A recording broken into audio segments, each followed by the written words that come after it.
Hello people of Gensokyo, this is Saving, playing Touhou Lost Branch of Legend, and today we're doing another modded character run. Likely the last one before I go back to the vanilla characters for a bit, and then I'll probably revisit the modded characters on the set I didn't play. For this one though, we're playing Youmu Kompaku, the half phantom, half human swordswoman. Youmu here is a white-green character, likely influenced by her card in the game that does two grays, two lock on, and I feel like 7 damage twice if I remember correctly, and costs like 2 green white. And she also has some inspiration from her elite form. As you may know, Youmu is in the game as an elite, where she applies lock-on every hit, and a bit inspired from that, I assume, we have her green set. Her green set is lock-on focused. Her spell card deals 12 damage 3 times and applies 3 lock-on. Her starting exhibit, the Honed Rokenken, adds 1 lock-on to each enemy at the start of each combat, but also makes it so lock-on is not lost at the start of each turn. So basically, whenever you apply lock-on, that is permanent unless the enemy cleanses itself. You know, like Seiya or sometimes Vermilion and stuff. But yeah, the idea being, you scale your lock-on little by little, and once you have a bunch of it, you use multi-hit attacks to destroy the enemy with massive bursts of damage, which is well represented by her starter card, Azure Sword. For 2 green, deal 6 damage twice, apply 2 lock-on, goes up to 3 times and 3 lock-on on upgrade. And yeah, basically, first time you use it, it's like 18 damage, generally 21 with the lock-on from the starting exhibit, but still slightly lower than most starter cards tend to have. However, once you've applied the 3 lock-on from this, it's not going to decay, and the next time you play this on an enemy with the 3 lock-on plus the starting exhibit lock-on, that's going to be like 10 times 3, so 30 damage is going to be absolutely huge. And the idea for the set is basically that. She also has a small theme about applying debuffs, which, works with lock-on since it is a debuff. On the other hand, we have white-focused Youmu, who's more about just, the usual anime swordsmanship about unsheathing your blade and immediately striking your enemy down, and as such is focused around the unsheath keyword. The unsheath keyword is a keyword that interacts with slashes, and specifically, interacts with all slashes, but also specifically with her token card, Slash of Present. Slash of Present is a 2 mana 15 damage attack that has accurate, excel, and retain, and can generally be generated by several cards, but also by the unsheath keyword. That is, first, unsheath reduces the cost of every slash card in your hand temporarily by 1. This includes pretty much every card that has slash in the name, even cards from the vanilla game like Hard Excerpt Slash, which appropriately has Youmu in the art. Those are affected by unsheath. For Hard Excerpt, it doesn't really matter because it is like 1 white in cost, and this only reduces generic mana, but there are others. And then, if there are no slashes of present in your hand, it also adds 1 to your hand. Since the cost reduction applies before the generation, if your hand is empty, you're gonna get a 2 cost slash of present, it doesn't get immediately reduced. However, when you upgrade the Insightful Sword, it adds a slash of present to your hand before unsheathing, but you're not actually going to get the slash of present from unsheathing when you play this.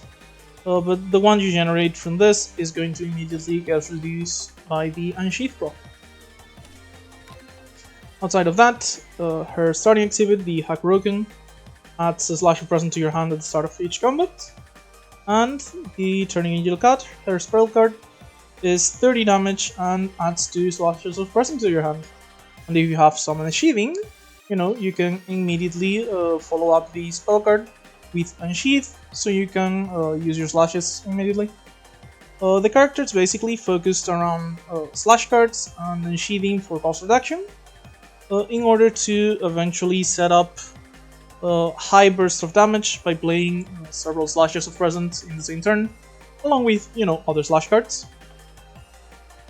And on top of that, she also has a small sub-theme of Repost, which is a defensive mechanic that works similarly to Barrier, but only against attack damage, doesn't reduce attack damage you take from statuses or stuff like that. The idea being, whenever you gain Repost, you get the Repost buff on your character, and if you have turn Repost, and an enemy deals 10 damage, you're gonna block that 10 damage and deal the damage back. So yeah. Still, the other theme I mentioned on the lock-on set, which was the debuff, is a lot more present on the green set than Repost is on the white set. So we might not actually see that many Repost cards. But one of her abilities that interacts with slashes is very Repost focused, so that is, I believe, the most common source of Repost for the slash build. Regardless, today I do want to go for a slash build here, so we're going to start with white Youmu, and we're gonna go ahead and play some Lunatic 7. Nothing out of the ordinary today, no specific goals or anything, just beating Lunatic 7 and showcasing the character. So, she does start with 50 money, so sponsor is decent on her, not amazing, it's not you usually have it with Sakuya where you start with 99, you pretty much always want to pick it up and just go to a shop on 1-1. Instead, I tend to like training here, which is a card to upgrade.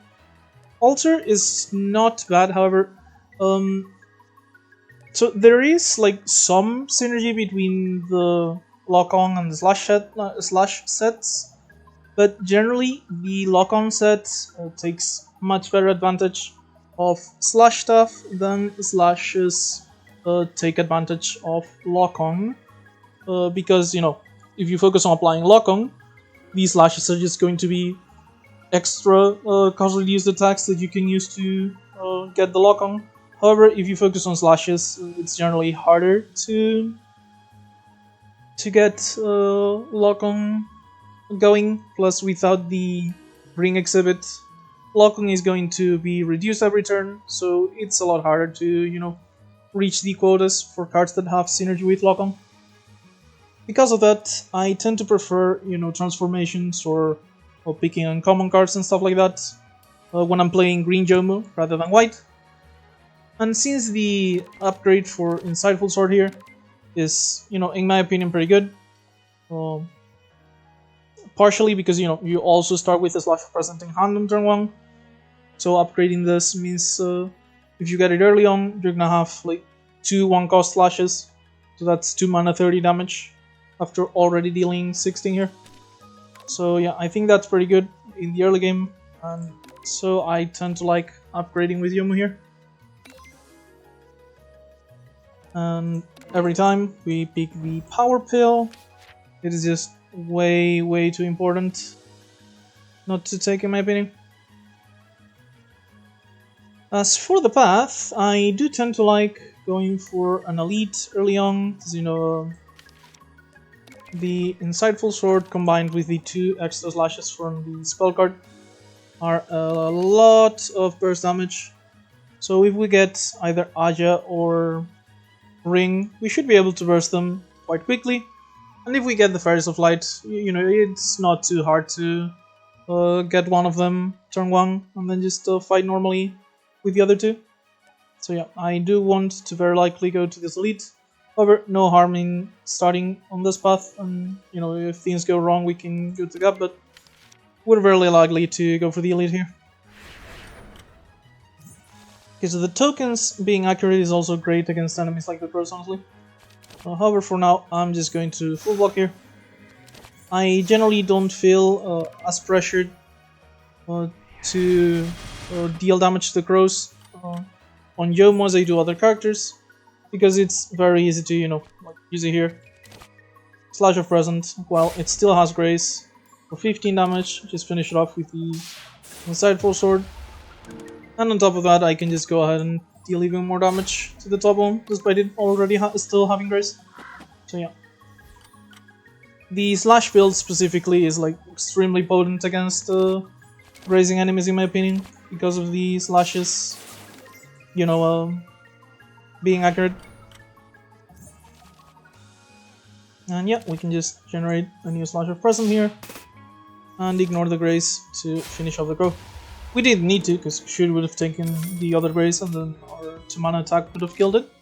But just to show off that it is pretty easy to do. Okay, so we have a lock on defensive card here. Strange Bird. Strange Bird Plus is pretty good. 2 mana, 2 grace, 3 lock on. For 3 mana when it's unupgraded, I don't like it quite as much. 2 grace is still like very good. So I do sometimes, or actually decently often, take it on the green Youmu. However, I'm not super interested here. We do have 200 Yoyana here, which just adds 1 splash of present to the hand and then sheaths. So it's immediately going to be 1 cost. It's not as good just on its own, because you're just paying 2 mana for 1 cost slash of present. The idea is this is cost reduction and slash generation if you already have other slashes. And on upgrade, it just adds slash of present plus. I think it'd be better if it added 2 slashes, because it's just 5 damage here.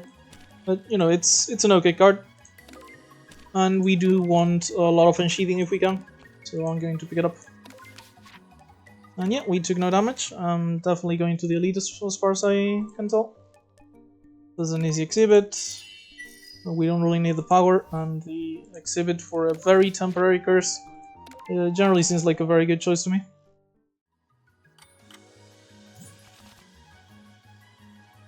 And the same usual shenanigans with the fairy. Just full block turn 1. Try to kill her turns 2 and 3. Well, she's not doing all that much damage. Okay, so the fairy does scale somewhat decently, so I'd rather just set up a kill rather than use the Wolfer here. If we see that we are like on a good position to kill her later, while still playing the Wolfer. Oh, this is not great though. So I do have, like, these are going to be free after the Insightful Sword, so maybe this is good enough to kill her, since we drew a full damage hand. Yeah, it actually is. Yeah, and this is the advantage of having set up the burst turn with the slash generation. We didn't get rid of any of the Wolfer stacks this combat, but we did beat her without taking any damage. Okay, so yeah, you can see here, more lock-on cards. Also applies 2 week, which is, 1 week, which is pretty good. Is it 1 week or 2 week? Not sure from the templating. I'd say it's 1 week though. No, if it was 1 week, it would specify. This is likely 2 lock-on and 2 week. Because if it was 1, it would likely specify 1 week. But yeah, not super interested in it. We have here Crescent Moonslash. 12 damage, 2 lock-on, and then sheathing. So, more in sheathing. And this is like a hybrid card for both sets. It is a slash itself, however, unupgraded, that doesn't really matter, you have to upgrade it to make it have a generic cost that you can reduce, and then you can play it for either green or white once you've actually unsheathed. And then, the usual green vanilla powers, main abilities.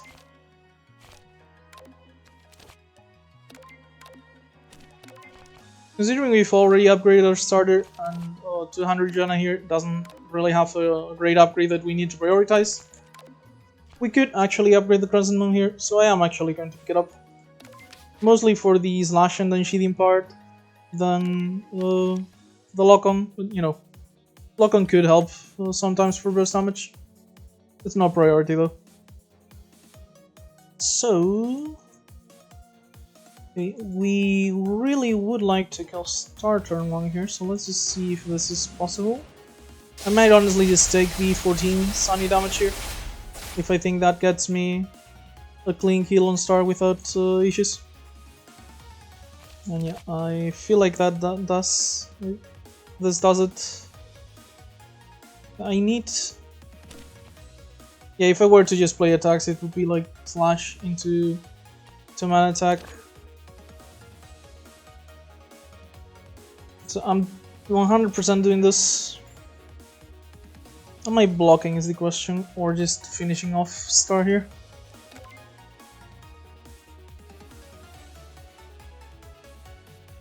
I still have a decent amount of blocking left in the deck, so...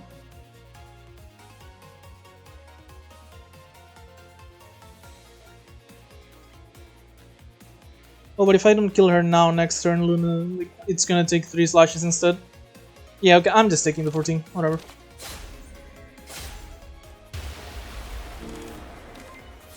If I get out of 1/1 fairies, I'm only taking 14 damage. Honestly, I'm kinda happy with the result. It does seem like I'm going to take a bit more though.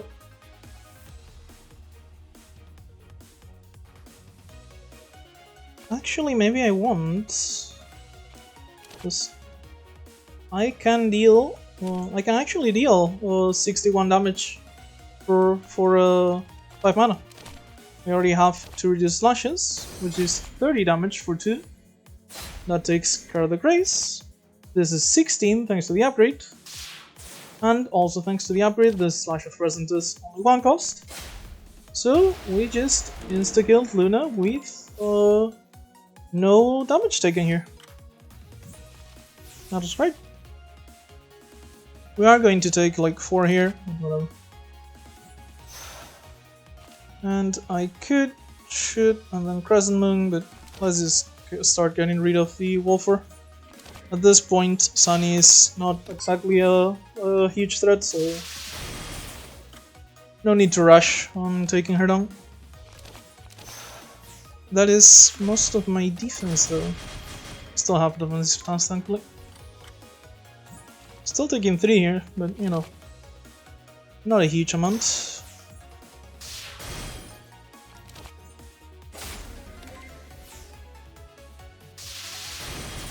So yeah, that was 21 damage total.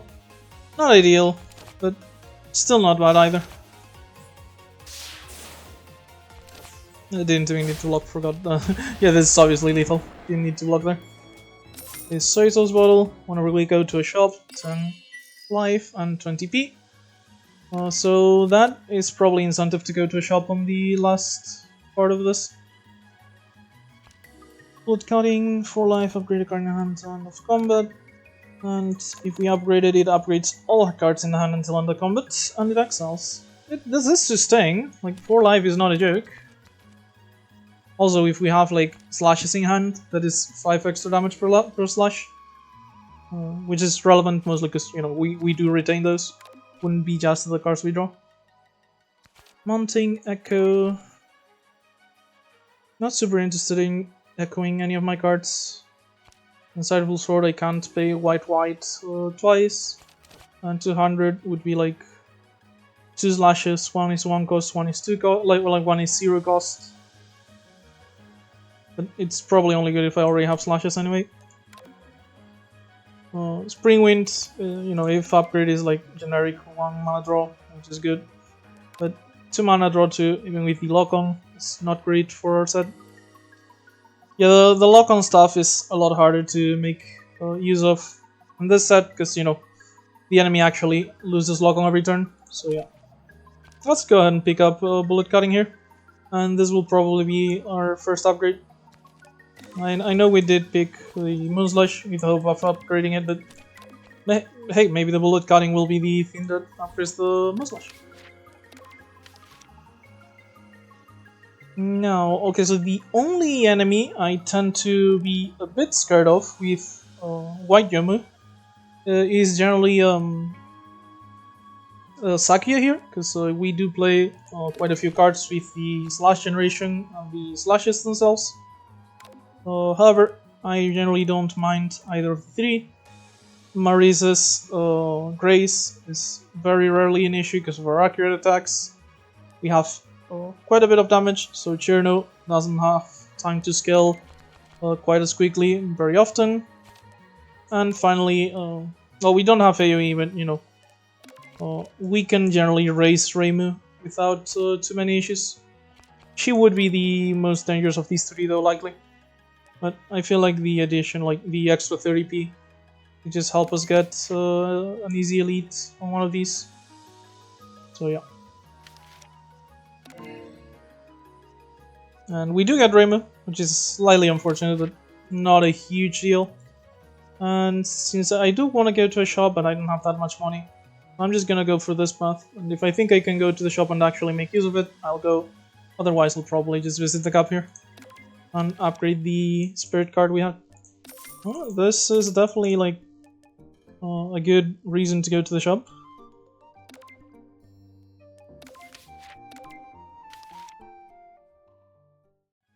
Because the spirits should not be a huge issue, because we get to both block and kill them thanks to our slashes of person generally being cost reduced. Yeah, like here, I play the sword, block most of the explosion damage. Well, in this case the shoot is enough, but yeah, I do have high damage, low cost attacks here if I need to.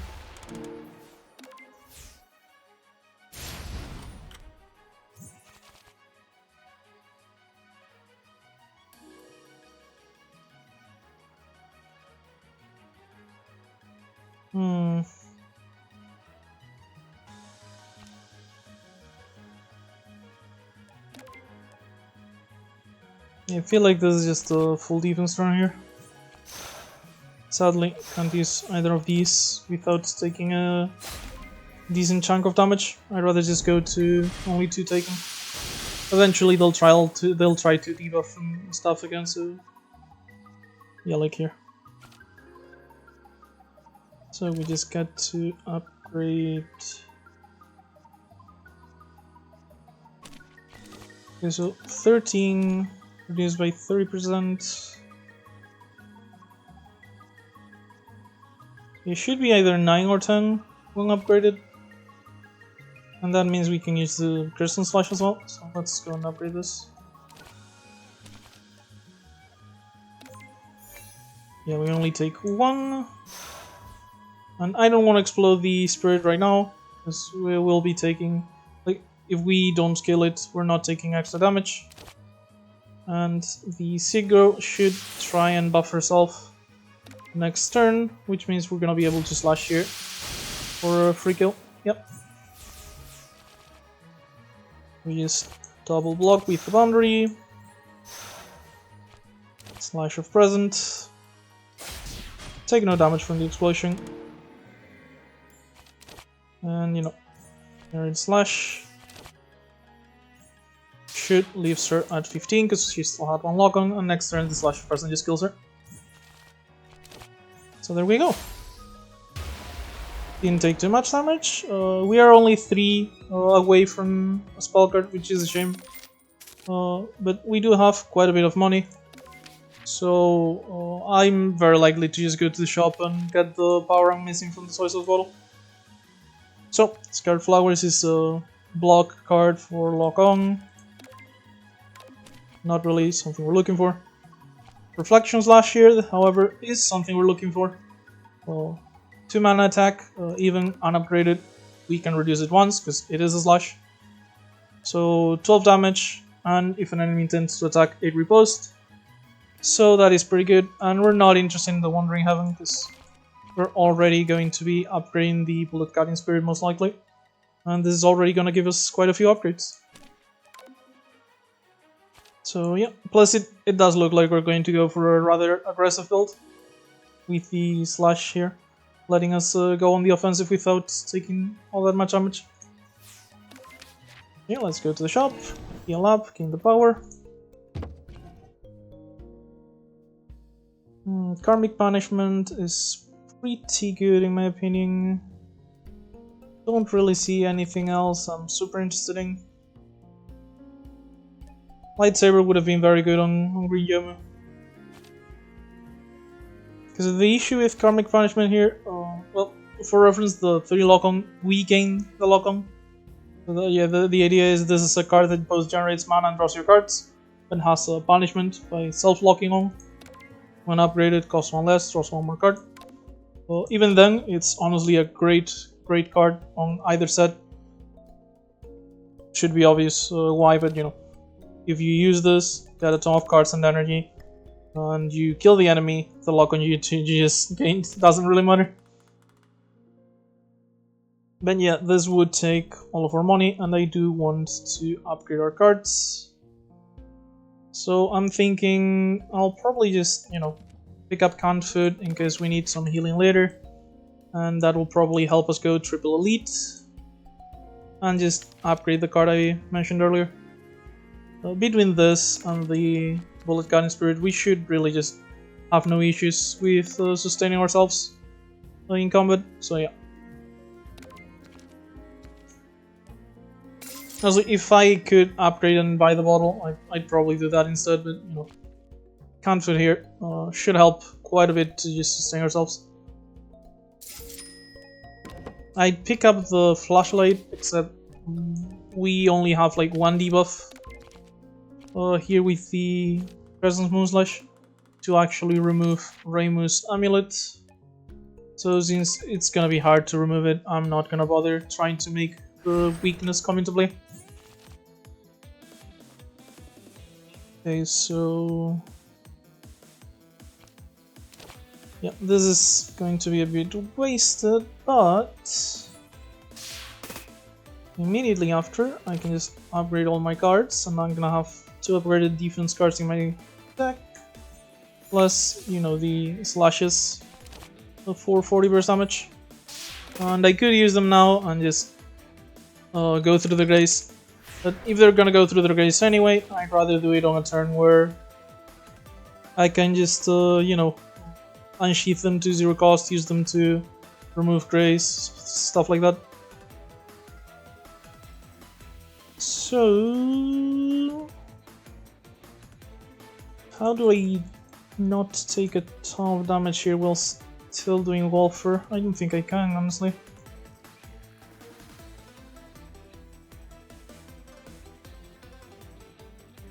And I guess that means I'm going to waste the Presence Moonslash here a bit, so I can reduce the rest of my hand.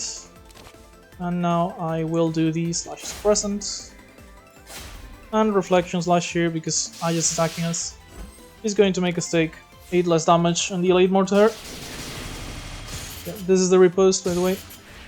We did take part of the damage though.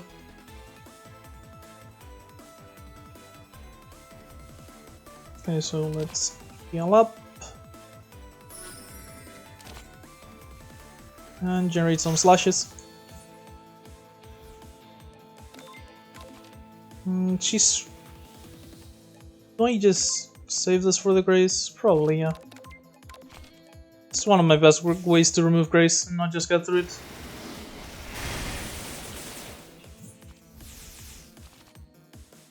Okay, so this is just an easy way to do this here. This is 0. And next turn, I mean next time we draw some attacks, should be real easy to just finish her off. Like here, actually. Here we have the extra slasher present. We use the one we already had, and the one we just generated to remove her grace and deal a lot of damage.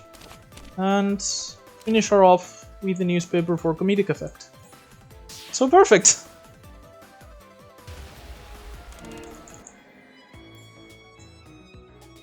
Wolf Tengus Shield, not really that important or huge. It's some extra firepower sometimes, but our build does seem to be leaning more into the aggressive side, so we're not really going to be defending every turn, most likely. It is nice though, it doesn't really ask anything of us, and sometimes we just get 2 firepower. The biggest issue, honestly, is just that I often forget to use it, and it's not like we're doing like multi-hit attacks and stuff.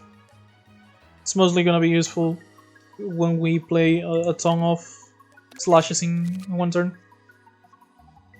Okay, so we have 2 very good cards here, in my opinion. This is a slash generating block on upgrade. That's 2 slashes rather than 1.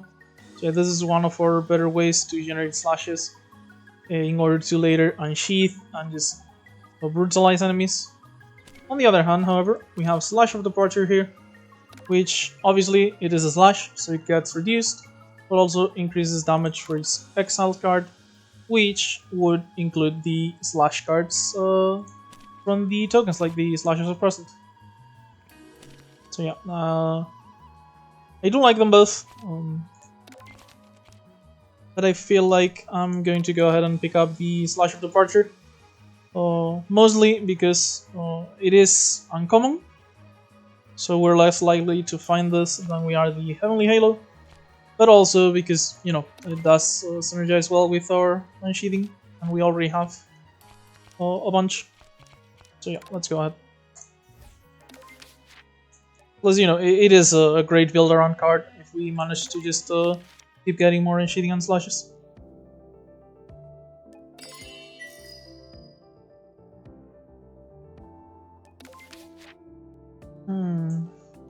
Okay, so we're going for an elite no matter where. The shop does give us like 10 HP back, so if we go, like, we're not really pressured to go to a gap to rest or anything.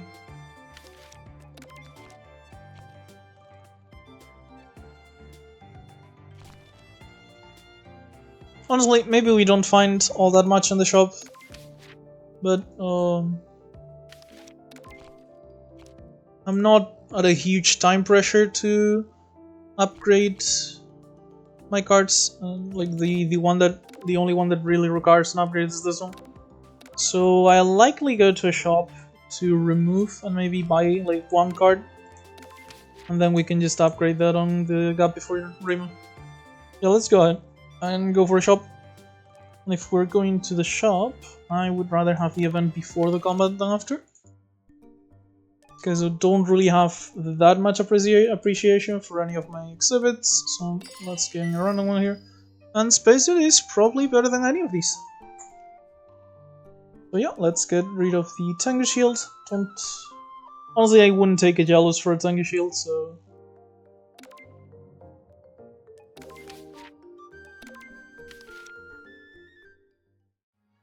And we find the strongest enemies in the game. So for now, let's just go ahead and almost full block turn 1. None of them are debuffing us, so at the very least, if we draw like Insightful Sword or stuff like that, maybe we can actually one-shot one of the one that's empowering itself.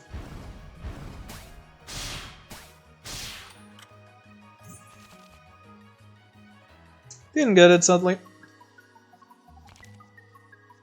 Because the Crescent Moon Slash here is going to reduce both of these.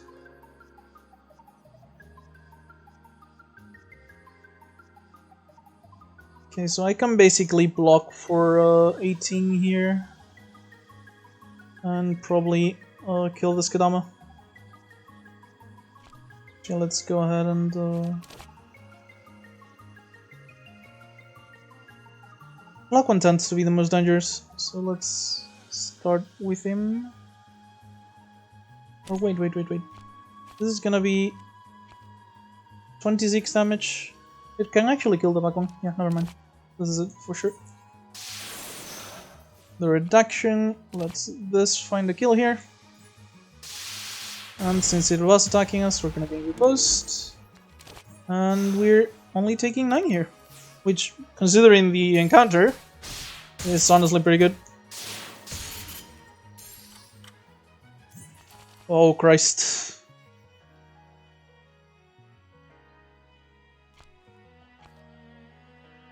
Okay, so it doesn't really matter which one of these we do first.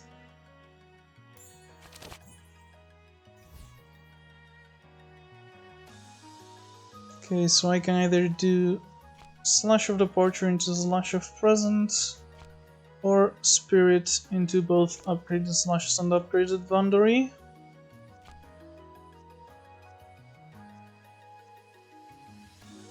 I mean, I don't feel like Departure kills anything that the Slashes don't.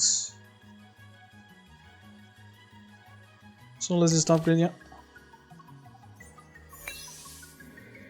Yeah, 14 here.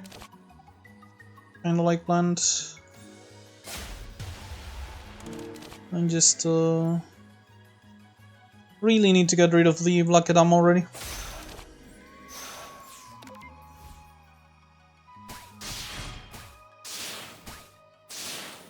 Yeah, the spacesuit has prevented already like 5 damage, I think.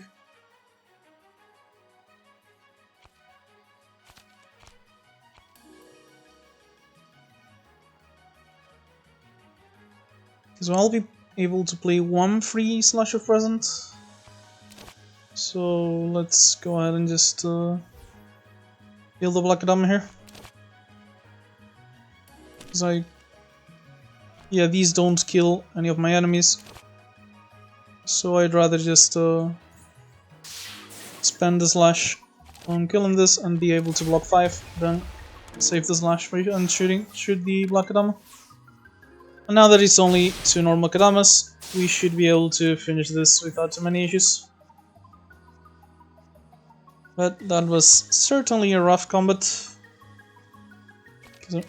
We can get rid of this, because I'm not really all that worried at this point.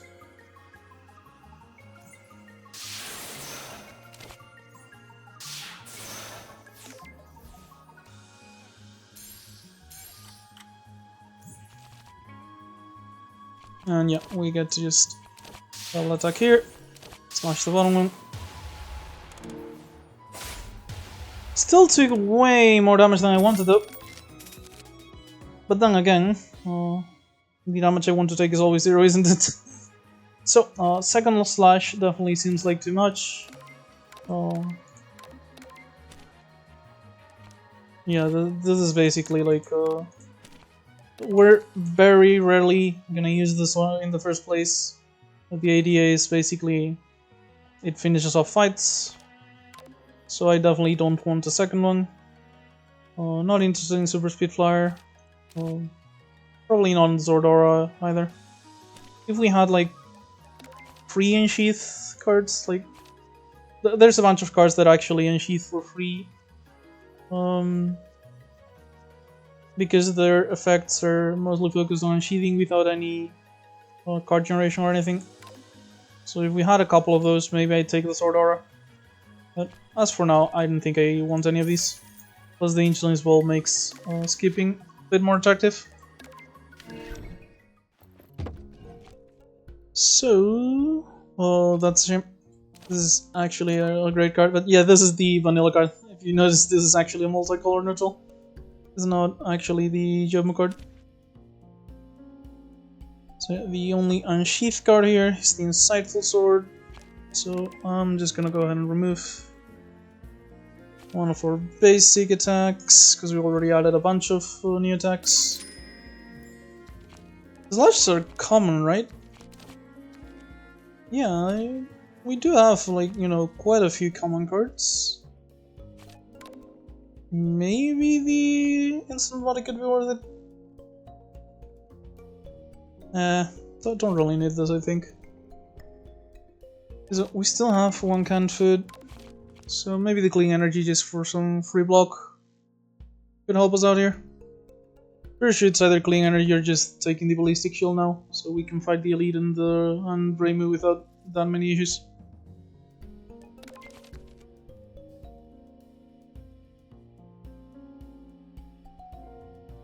But yeah, I feel like the clean energy is just still better for the long term. So let's go ahead and pick this up.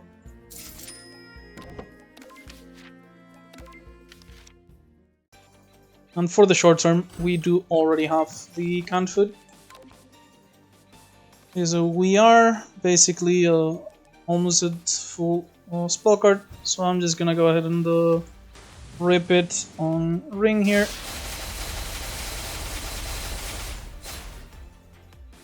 And then go ahead and inside full sword to create a new one, upgrade, unsheath all the slashes here, upgrade all of them, and at this point, ring is already dead, she just hasn't noticed yet. And that is going to be good enough here for the triple slash. And that's an easy turn to kill. Absolutely zero regrets about using my spell card here. Spider Lily, red mana whenever we kill an enemy.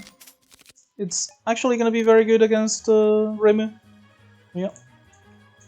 So, again, not taking another one of these, not really interested in super speed. As for upgrades, we do want to upgrade the Crescent Moon Slash.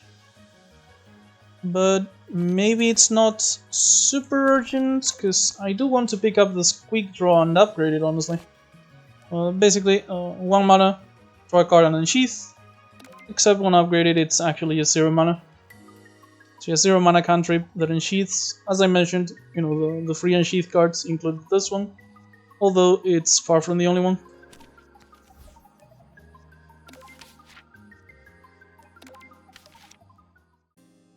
So yeah, I'm actually going to upgrade the quick draw here.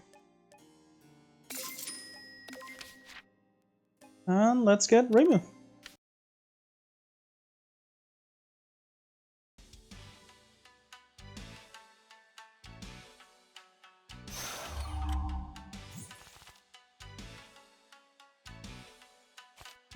Okay, so let's draw first. I was pretty sure I'm more interested in upgrading other cards rather than the Clean Energy. Okay, let's just go ahead and use this now.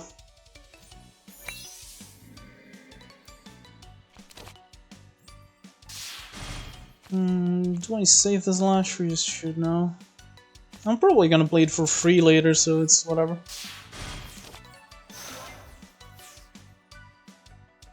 I have quite a bit of unsheathing. Speaking of which, let's do the insightful first, actually.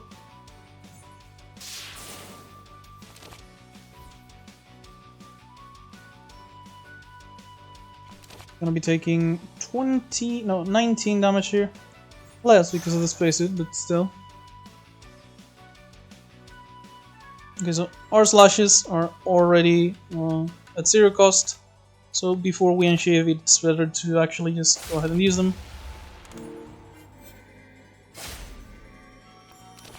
So we can generate a new one. And you know, since we got the Lily mana, and we don't have any other cards, let's just play this. Yeah, took 15 there, which is, you know, 4 less than I would have taken without the spacesuit. Got the canned food here. So, do be careful with Youmu. The auto topper might ignore some cards because it thinks you can't play them, but you actually can after 2 cost reductions. For example, I slash here. I'm going to go ahead and do this. I'm curious, would the auto topper? Yeah. So the thing is, the auto topper assumes that you can't play Slash of Departure after this because you don't have enough mana. But it is a slash, so the unsheathing is going to allow us to do it anyway.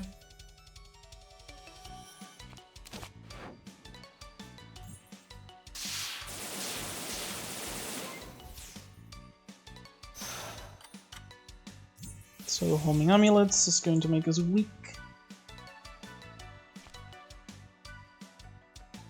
Kinda tempted to just go ahead and do the spell card here, honestly. We're going to unsheath now anyway. But if I think it's really necessary, I'll probably do it on a quick draw turn, whatever. Let's go ahead and unsheath here. Block the amulets. And since she's gonna weaken us, let's just play the slash.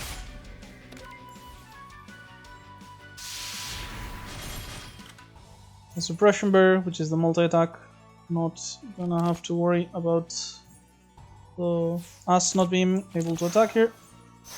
Although we're not really gonna be doing much attacking next turn, considering she's going to spell card us. And I will admit, it is starting to worry me that we have done so little damage so far, so let's just go ahead and spell card.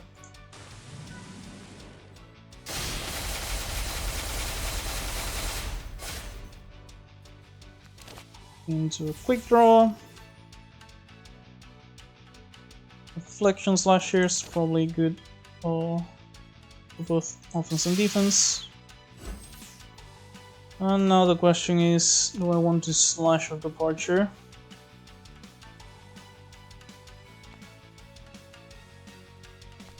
This would be 36 damage after these. I'm not in that much of a rush, I feel like. I'd rather just defend and not take almost 20. And yeah, just... Actually, do I have any reason to wait for these? I guess the Crescent Moon Slash here. Like if I do them while the enemy is locked on, it'll be better. And they stay in my hand with 0 cost, so no reason to use them early on.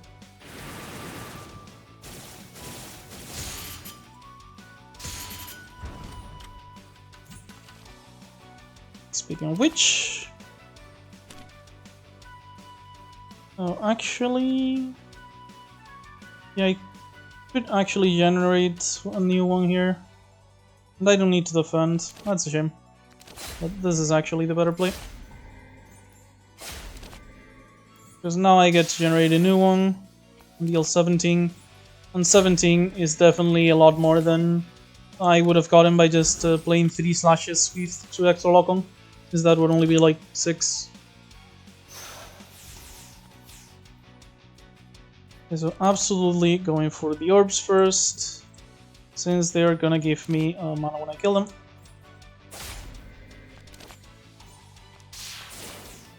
So yeah, kill the red orb, and I get 2 mana from the Spider Lily, and I get to block anyway.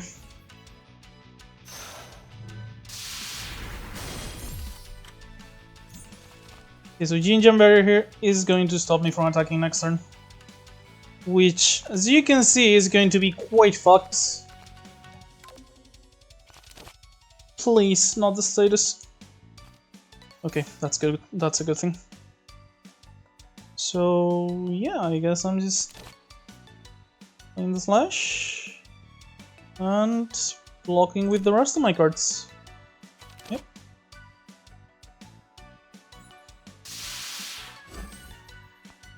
Better to block with the 2 boundaries rather than a defensive stance, because one of them is upgraded. So this is technically more block. I mean, not technically, like literally just more block. And the repose protects us here. And we do at least draw a boundary. But, yeah, this turn is absolutely awful for us. Very sad coincidence here. She keeps weakening us too.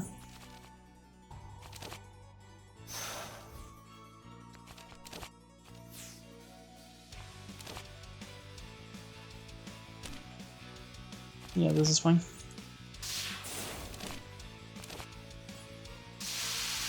And I can go ahead and kill this here.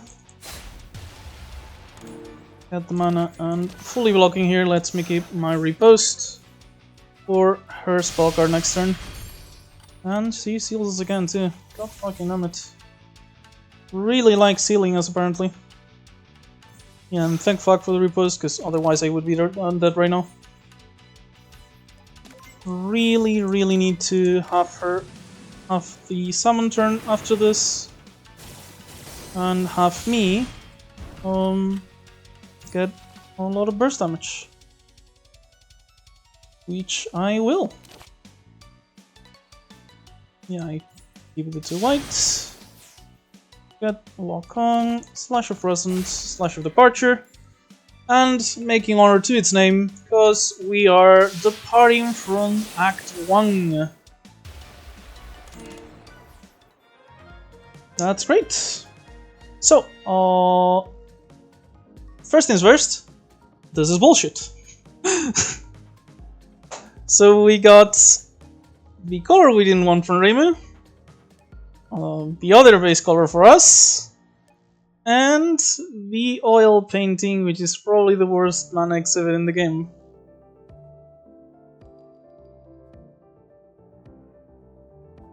So I'm not really interested in Reimu's white cards for the most part, or the barrier generation. I would prefer a white exhibit for mana colors, for double white costs, but I guess Kazan's Medicines is better here. First turn we gain Philosopher's Energy, second turn we gain some life, so it's actually also sustain, which is going to keep us topped off with the Bullet Cutting Spirit as well. And on third turn, after we had a couple of turns to generate our slashes, we gain 3 temporary firepower, and we can, you know, try and prepare ourselves for the third turn. So I don't think I've seen any of these two before. I have seen the nest though, and that one seems pretty good with us exiling cards off of the slash tokens. So these better be good. So turning in, you've got X cost card, green and white. For each white spent, add a slash of present to the hand that costs 0. For each green, apply 2 lock-on. So this is another, like, a hybrid card basically. On upgrade, just 1 more lock-on per green. This is probably, like, okay with Philosopher's Mana, but we didn't really have a lot of that anyway. We're gonna have, like, 1 on turn 1 of the medicines, but not super interested. Conventional Truth, return 1 up to 1. For 2, 1 upgraded, costs 0. From the exile pile to the hand and then sheath. Okay, so upgraded, this is recovering an exiled card and then sheathing. Oh hey, with 2 copies of these, we can actually unsheath infinitely. Like, 2 copies of this goes infinite. So each copy picks the other copy up, and you just unsheath infinite times, making an infinite amount of slashes of tomorrow, slashes of present, and reducing them to 0. So that is very tempting. And as for exiled cards, we can either just get a slash from the exile pile, or, you know, the Bullet Cutting Spirit for more healing and more upgrades. So that actually sounds quite nice. I am going to be... I thought I would pick up Noctilo Case here, which is very good. 20 damage to each enemy. If there are 8 or more cards in exile, deals 20 damage twice instead, for 3 mana, and it is accurate. When upgraded, also exiles like 2 cards in hand every time you play it.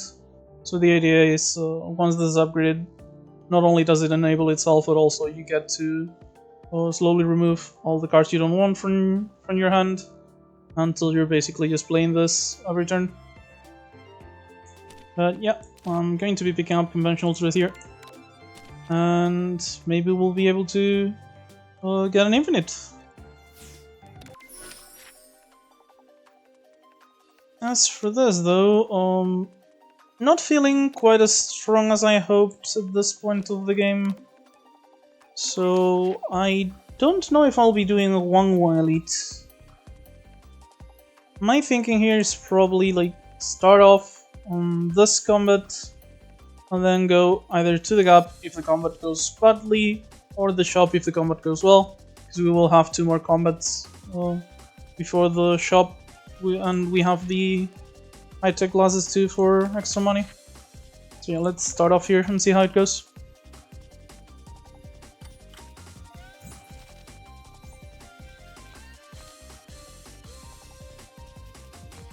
Okay, so let's start with our slash generation first, and then we go to the unsheathing. This would be 26. And the Crescent Moon Lash wouldn't do that much because these are already 0 cost, so sure, why not?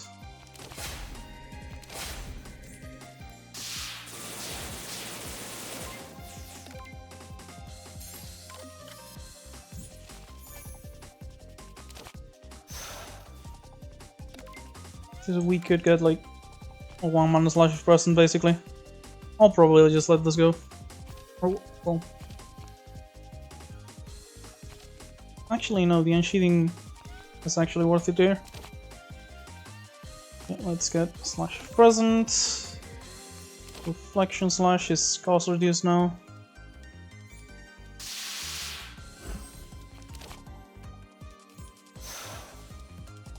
So I'm going to be taking 7. Is it worth doing the shoot? I have sword and bullet cutting here, so I'm a lot more likely to get... Like, I'm very likely to get something out of the slash of present at the very least. Right, a bit less than I thought thanks to spacesuit.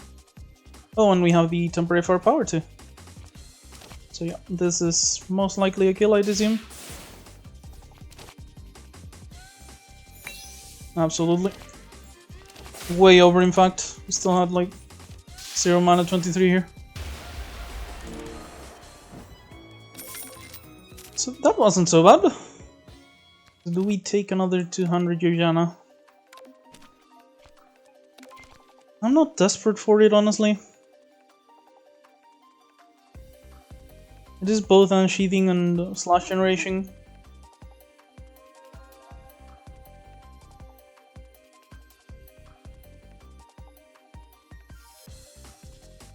I think I'm fine as I am. I'd rather skip here. Plus, you know, Insulin's Ball does make skipping a bit more interesting. Not super interested in the other two, but I just... no particular reason to pick them up, really. Yeah, let's try and go to the shop. We still have 2 combats. And so far, the first combat went rather well, I'd say. So yeah, I think we can keep going for now. Probably not gonna play the Truth so far, since I don't have anything to pick up.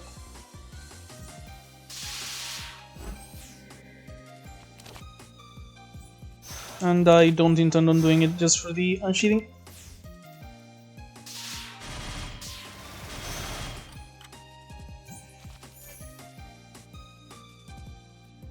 So this is full block with the riposte we have.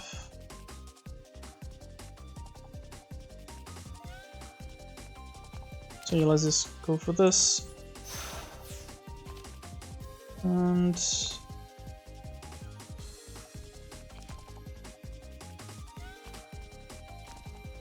yeah, this is more damage. I basically just, my other option was just playing slash here. But this is 11. Yeah, this is 18 because of the rock art. This is 11 plus 8, so 19. And I'd rather do it in this order, right? How much damage do I do if I do this first? 8, 17, so 13 really, or 21, and 3. Yeah, I'd rather have 1 more slash in the hand than deal like 4 or 5 more damage.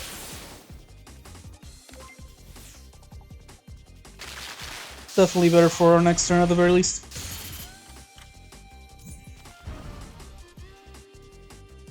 Okay, and we even get... oh. Okay, yeah, just block the first proc. And yeah, we get to do this here. Upgrade our cards, which makes this colorless, and just finish off the keystone while keeping our upgrade the slash present in hand. Or just, you know, playing them while we have the temporary firepower, because we have the Spire Lily and I completely forgot about it. And yeah, this is just quick draw, 200, and I have way over enough damage.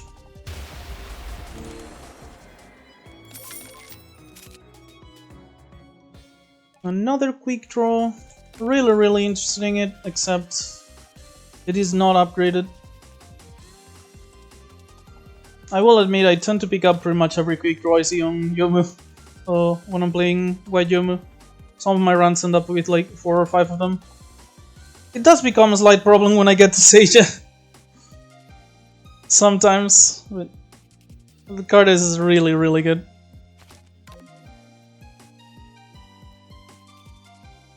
I am going to, at the very least, pick up one more.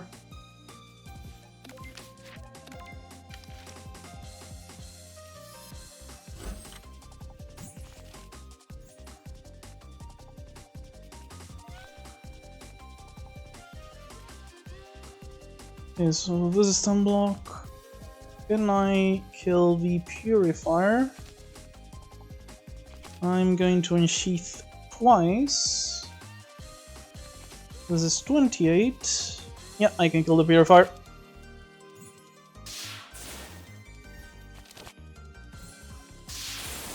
This reduces them twice and gets rid of the Long Night, which means I can do this. Don't even have to use the last one, just shoot it. And no reason to use the Slasher Frozen right now, because we'd rather just draw things that upgrade it and stuff like that if we can. However, I do have reason to go ahead and do all of this.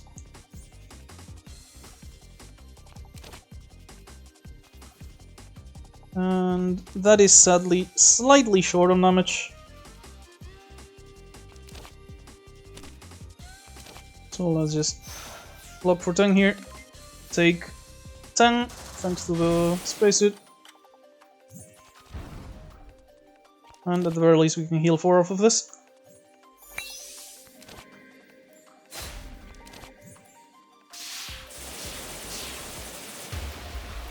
And that's another combat.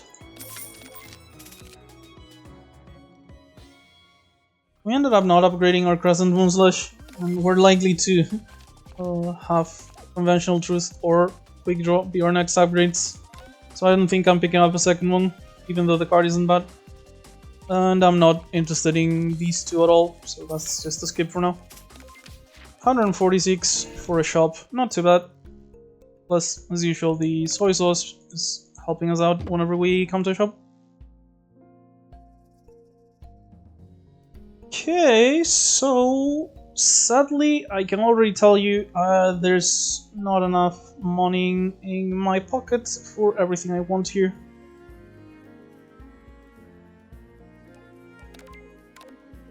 So, I want a removal, I want upgraded Lunar Rabbit Incense, I want the Heavenly Halo, I want the Satellite Slash, I want the Inner Eye, I want the Var History. I can only do like one of those things with the amount of money I have though. So this is the card I mentioned that goes well with both Slash and Riposte. If we save up our Slashes, we play this, play our Slashes on the same turn, and each of them is gaining us basically 3 block. Obviously I wanted the Vara History if I could buy it, but you know, if I remove, I don't have enough for the Vara History. And there's no sense in picking Devour. Like, the only reason I'd pick Devour here instead of just removing is if I both wanted to Devour and upgrade.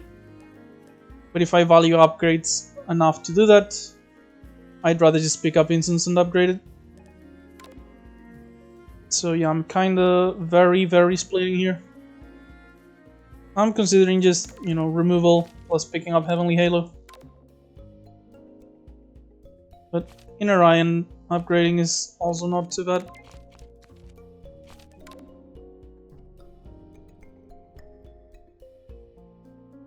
Satellite Slash here. Whenever the player unsheaths, return it from the discard pile to the hand. Thing is though, this does cost 1. The idea being you unsheath once to return it and either play it for 1 or unsheath again to make it 0 because it is a slash. So it does synergize quite a bit with a lot of unsheathing.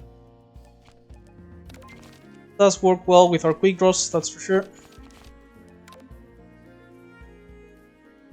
However, if I pick up Unsheath Synergy, my guess is I just pick up Inner Eye, honestly.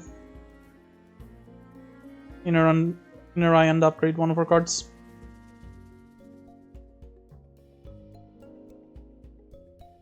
Best part of Inner Eye is actually that we can just save up our 0 mana slashes and play them with this. to generate quite a bit of defense alongside our damage. Plus riposte is both offense and defense, so you know, that does help.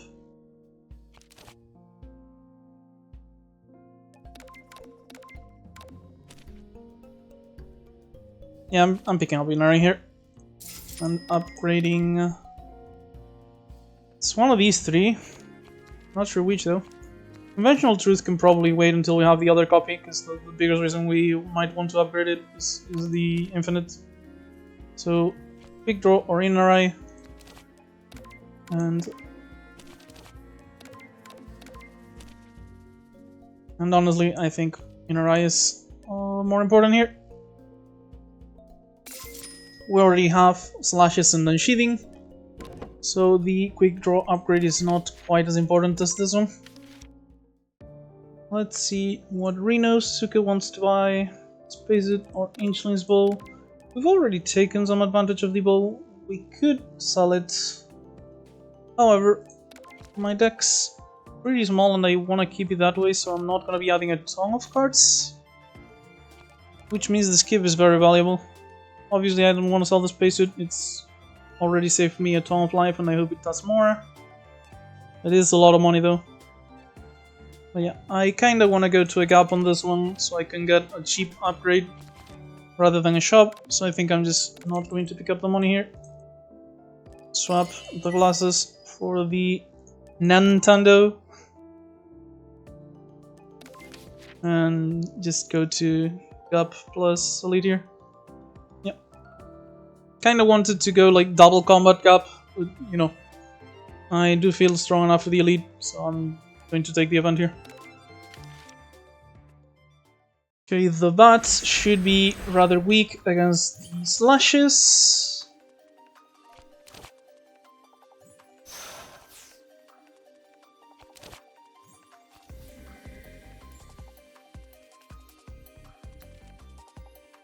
Because rather than upgrading the 200 Yujana, I mean the slasher percentage generates, I'd rather upgrade this.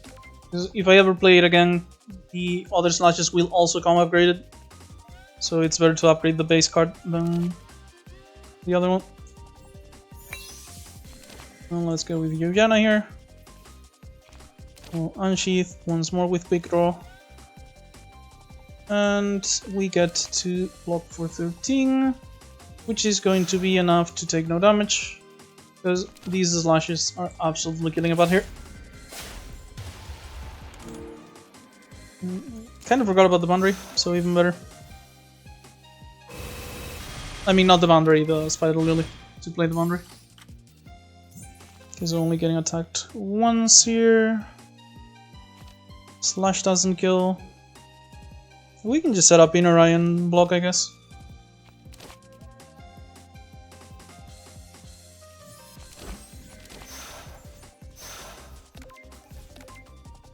We have Reflection and 2 unsheaths here, plus the Conventional Truth if necessary. Didn't draw all of it, drew very little in fact. But, you know, drew enough, I'm pretty sure, if I calculated this correctly. This kills the top bath for 3 mana. Not bath, bat. Plus gains us 11 repos from Inari and this. This gains us 3 more riposte. And the Grace does prevent us from killing it, sadly.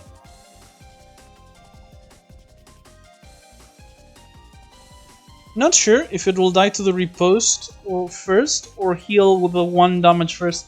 I think... Had a voice crack there. I think it will die, because the riposte is going to block the damage and then deal damage back, before he deals the 1 left over to us and heals. So I'm just gonna go ahead and shoot the big bat.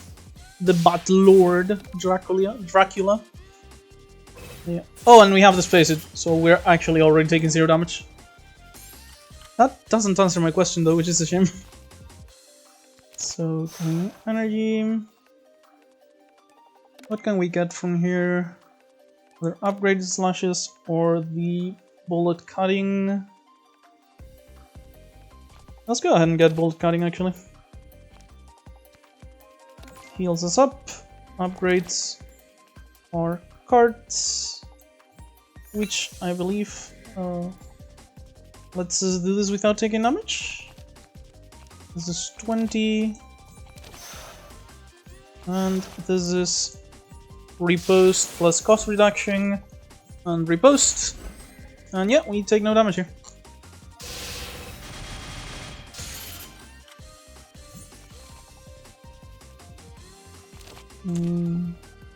Quick draw to generate a slash, because these insightful is always going to generate one regardless, and we just finish off the bat. We have way more than enough damage,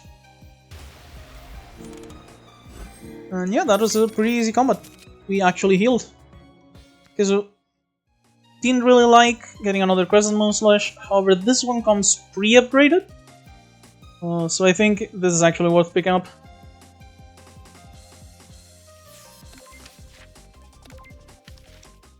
Oh, Pachi is nice, so let's just get Philosopher mana. And now it no longer matters that what we got was green rather than white. We can actually play 2 double white cards on the same turn. And as mentioned, upgrade Quick Draw. Slash of Departure wouldn't be awful either, but the biggest issue, like the biggest advantage of Quick Draw is the free value, so we've had our clone here.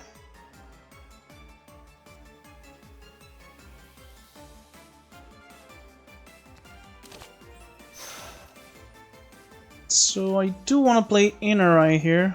Leaves me with 2 mana, which I'd probably use on Insightful Sword. But that only reduces my slashes to 1 mana.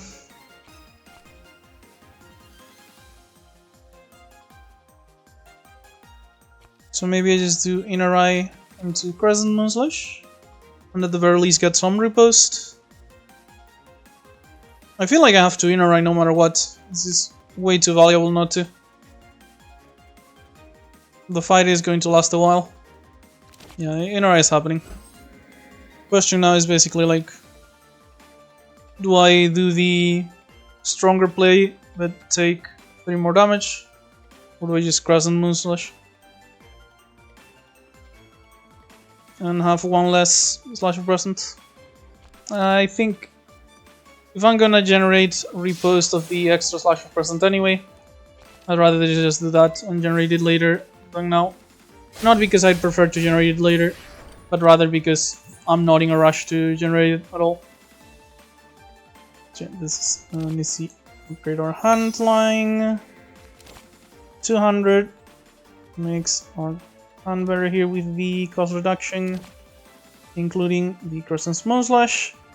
Because the 16 damage is more valuable than the 2 lock-on, so let's take Card of the Grace here with the Slash of Present first.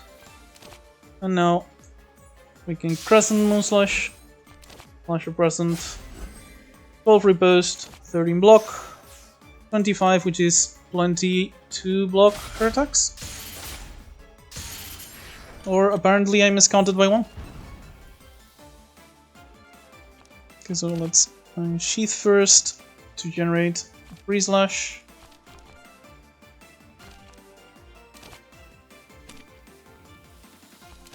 Conventional Truth. We got Bullet Cutting. Nah. Let's play the 2 free slashes here. And I'm very tempted to go Slash of the Departure here, actually. But I feel like I'd be taking a decent chunk of damage for no good reason. So let's just block the tongue.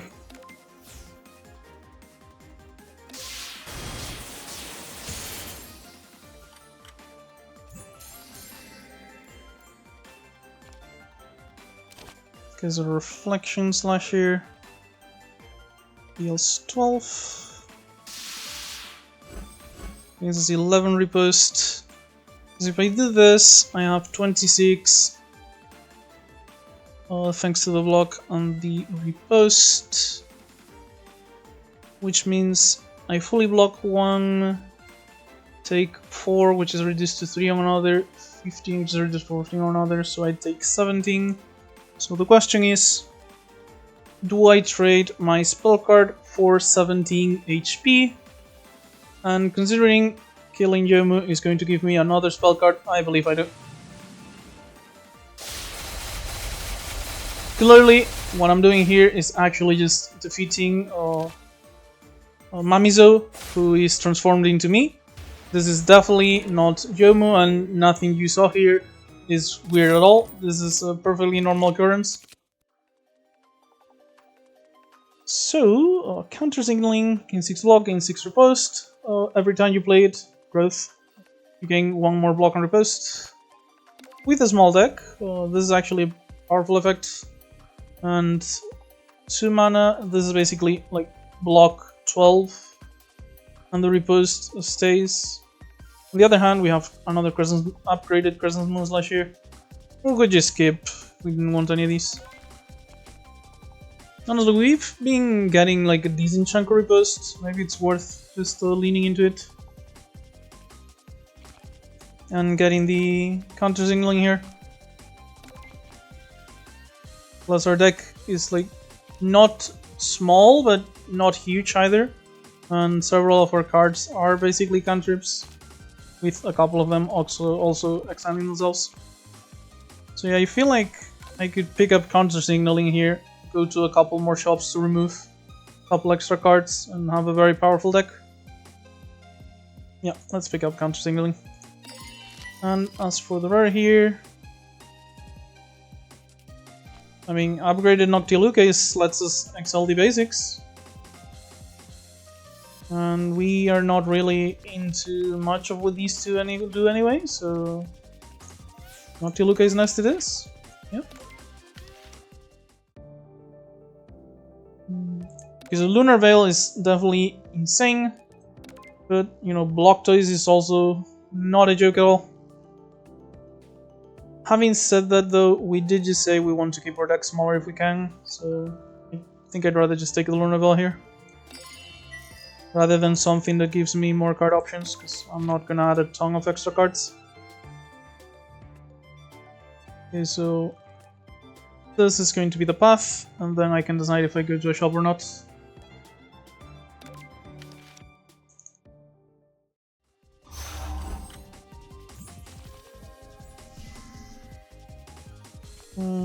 Quick draw, and another.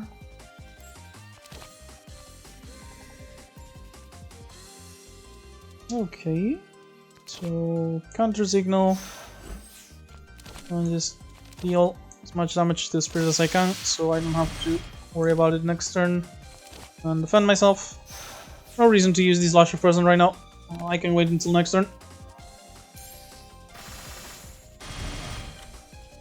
Actually, why am I worrying so much about the block when I have the Lunar Veil? I picked it up just now, so I kinda didn't think about it. I'm sorry. Kinda missed it. Still, in right here is definitely what I want to be doing. This is what I save the Slash for. And between the two of these, the Insightful is obviously the better play here.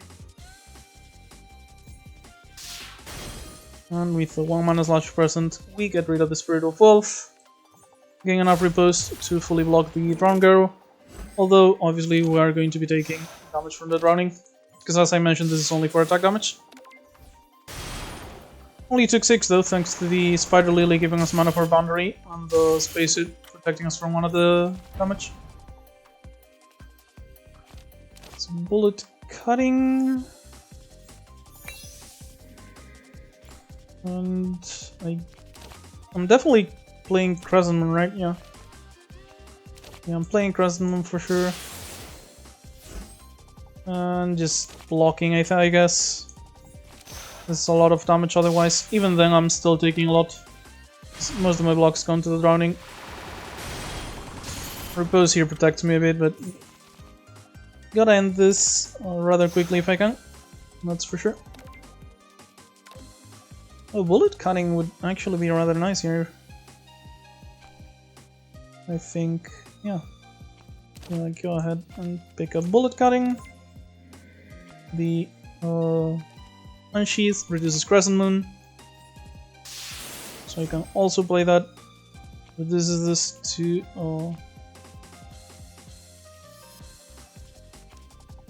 I guess this wasn't as good as I thought, huh? 20 plus, yeah, that's not good enough, and this isn't gonna activate yet. Well, still looks like close to the best play I had, but clearly I didn't calculate as properly as I thought I did. Gonna slash here just for the repost, so I don't take as much damage. Not taking a lot though, thankfully. Yeah, 5 damage, not too bad. Like, on top of everything else, we do have quite a lot of sustain, so at the very least we have that going for us. And Noctilo case here, just exiles 2 cards and attack twice. Not that we even needed the second hit though, the drowned girl was dead to the first one.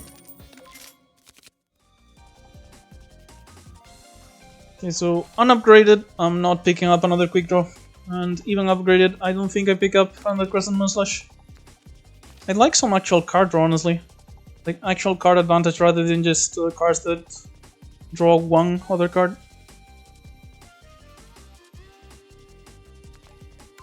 But yeah, not something we're being offered here, so just skipping.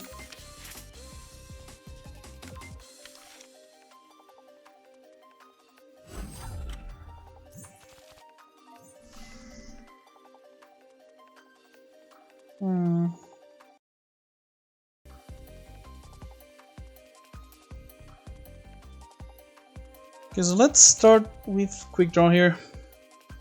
See what we draw. Insightful Sword. The biggest issue here is colors, isn't it? Not even actually. Don't think I have to worry about that. It's bullet cutting. Upgrades my hand. Reduces this to 0. Oh no, it's not colors, it's the amount of mana.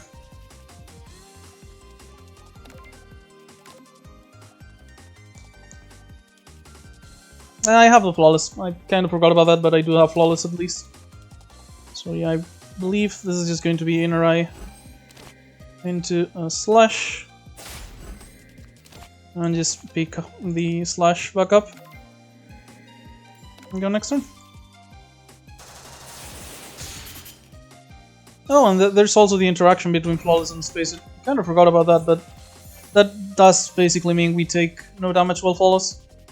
It's not a huge difference between like 1 and 0, but you know, it is 100% damage reduction anyway. Depends on how you look at it.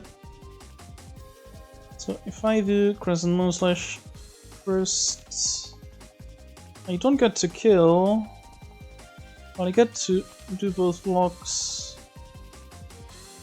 So that would be like 26 versus 39. Otherwise, I just this into Crescent and kill.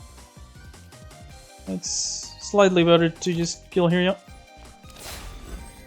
Generate the extra Slash. Get the kill. Actually a bit better, quite a bit better, not slightly, thanks to the Spider Lily. Yeah, me taking no damage here.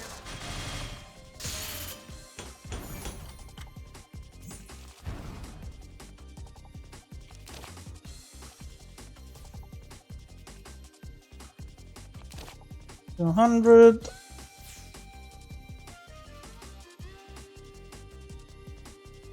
Okay, yeah, we can go ahead and get the Kappa first. Well, one of the Kappa doesn't attack immediately when you kill the drones, and I think it's this one, but I kinda don't want to risk it, so I'm going to kill the Kappa first. Yeah. Do this to have another card on exile, and this goes up to 37 damage, which is a kill. And we just go next turn. Missed the shoot, technically. Forgot about the Spider Lily this time. But yeah, we have 16 repos. This isn't gonna attack in this turn, so yeah, this should be an easy fight at this point.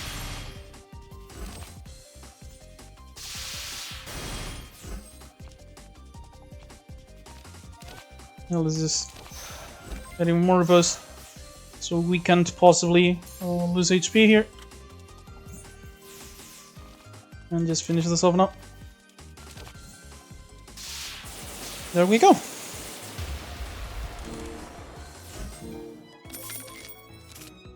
$114. None of these cards are interesting. This is a decent one for lock-on for reference. I've played this quite a bit when I play green Youmu. So if you do play the mod and you try out green Youmu, this one's pretty good, even unupgraded, though it does lose the accurate. You know, 1 mana, deal damage, draw.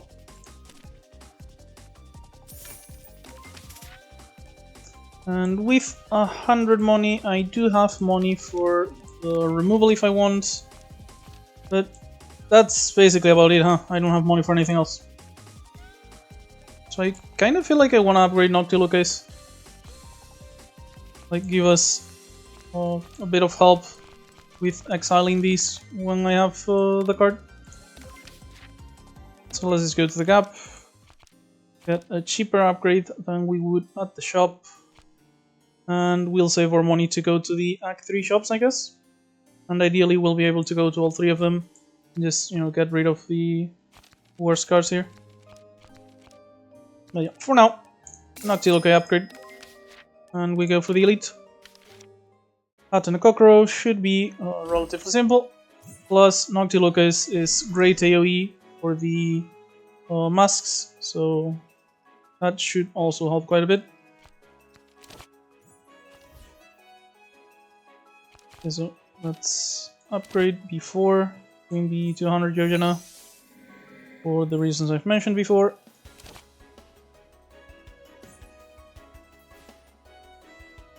Now, if I unsheath, I'm gonna be wasting mana anyway. Well, if I just play both of my slashes first, I'll be generating a new one. Let's get rid of masks. Oh, and I get to just... Yeah, no reason to defend. I'm taking 0 damage this turn. Let's just kill another Minreiki. And I guess it doesn't matter.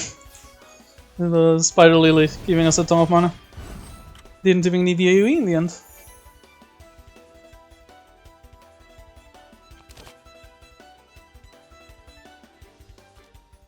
Go here. Do want to Inner so I can start setting up Riposte, but that means I'm taking quite a bit right now.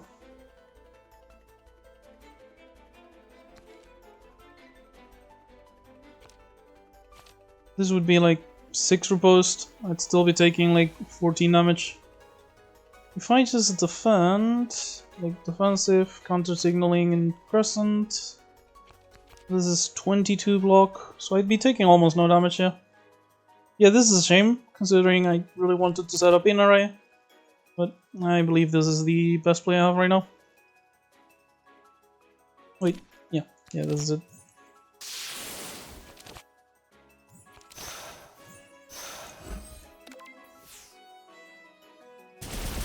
I mean, I guess I could spell card, but don't really need to right now, so... Okay, I am going to slash here though, in order to make it so Noctiluca is here, exiles Human Realm Sword and the Eviction Order, and it's actually hitting twice thanks to the 2 extra exiles, which gives us enough mana to fully block Kokoro. So that is a very, very solid turn. She is putting quite a few glares in our deck, I think that's like 4, yeah. Hopefully the Noctilucas will eventually get those as well. Okay, so let's go ahead and do Conventional Truth first. Should I get Bullet Cutting? It is healing and X for Riposte in the Reflection Slash.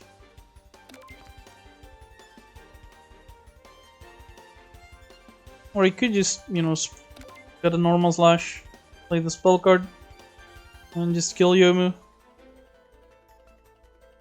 Let's say I do this like 15 Maybe taking around 15 too.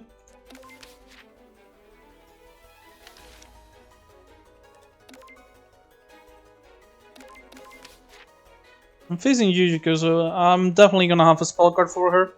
Even if Youmu doesn't give it to me right now, well, I'll just get it off the spirits she summons. So yeah, let's just go ahead and pick up a Slash of Present. Or actually, let's cancel first. Let's do the spell card.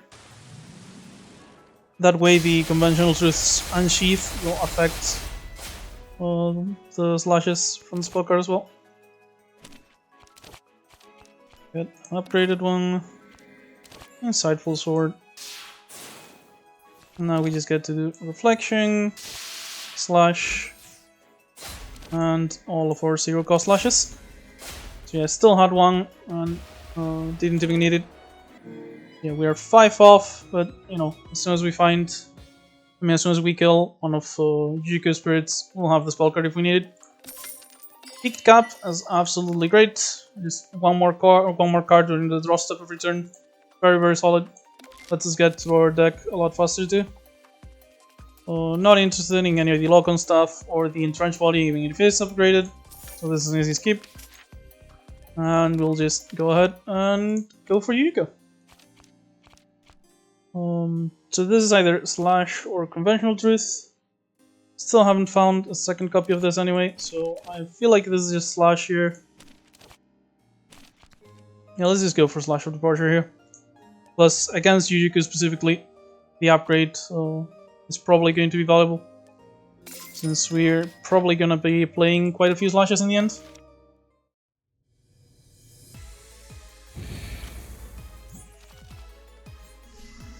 Okay, so don't really give a shit about this one, Giving Grace. I'm pretty sure this turn is just... Actually, Noctilucus gets rid of the Long Night here in a single play. So I could go Noctilucus, Inner Eye, and then Quick Draw. Just up for next turn. That sounds good. Even if this is only hitting once. Long Night, shoot. Set up Inner Eye. Quick Draw. I guess I should have Quick Drawn first just to see what I got, but you know. Not a big deal. Take 0, thanks to the Flawless on the Spacesuit. Just absolutely face tanking everything turn 1. No fucks given. Bullet Cutting. Sadly, my only unsheathing is also on the card I wanted to reduce. But yeah, this is going to be a kill on one of the spirits.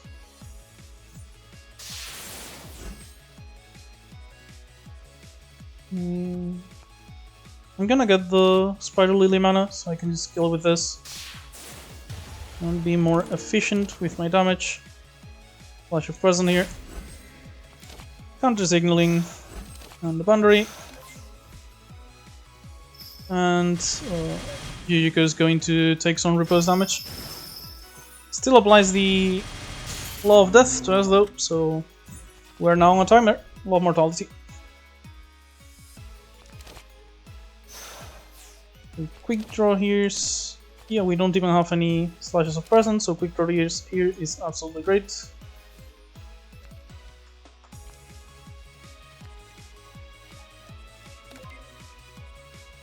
Is it Bullet Cutting or is it Slash? Bullet Cutting is a huge upgrade. The issue being, if I play Bullet Cutting, I can't do both 200 Yoyana and Slash. I can do Reflection and Slash though, so let's go and do that. Oh, wait.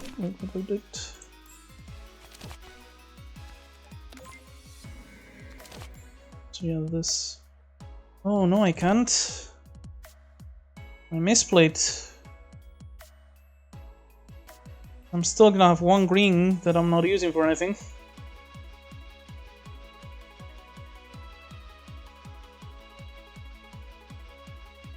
Because I'm doing 200 then.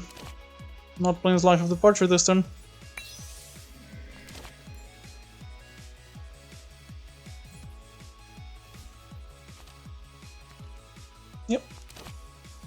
I generally don't really care about Yujiko getting grace because of the slashes being accurate. So I'm going to leave the butterfly here, so I can kill it when I can actually make use of the mana from Spider Lily. Or maybe just kill it off of an AoE card.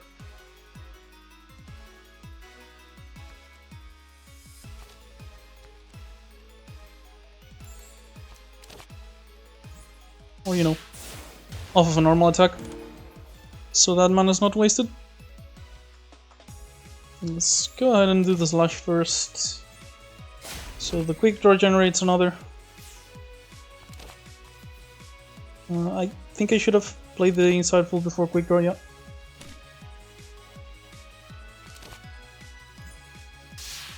Let's do this anyway.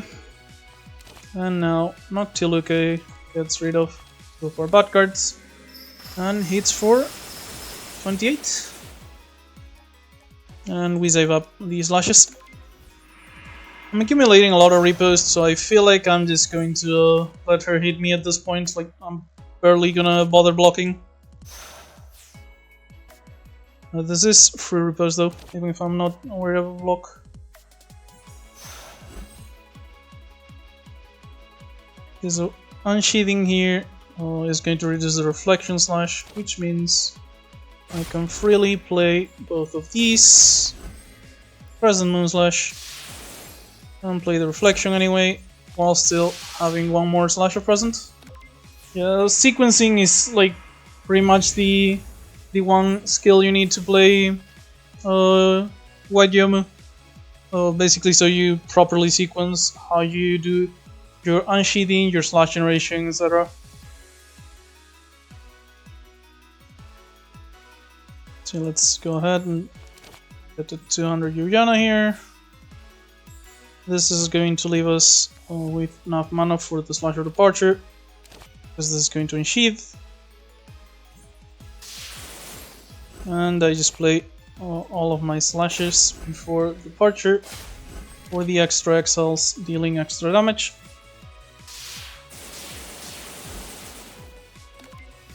And I don't have to worry about any damage that they might be dealing because I have a massive amount repost.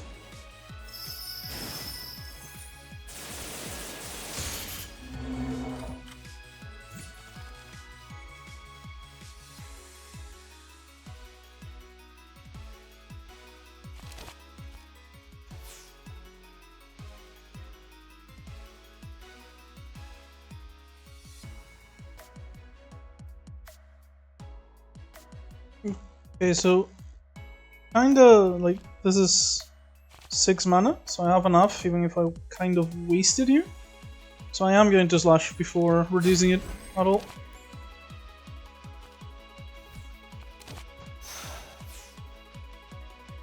I did draw Crescent though. I guess this is going to kill like the spirits anyway, and it's going to give me a ton of red mana. So let's just go ahead and do this.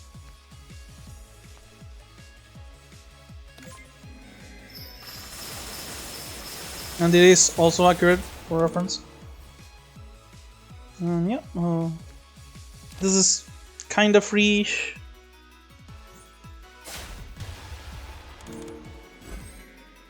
Oh, the color issue. Forgot about that. I'm only gonna be able to play one of these. This is not enough repost on its own, because I only have 28, and actually it is with the 5 block I got from before. And it is more damage and generates a slash, so let's go for this. And I guess I could use the leftover red mana for this anyway.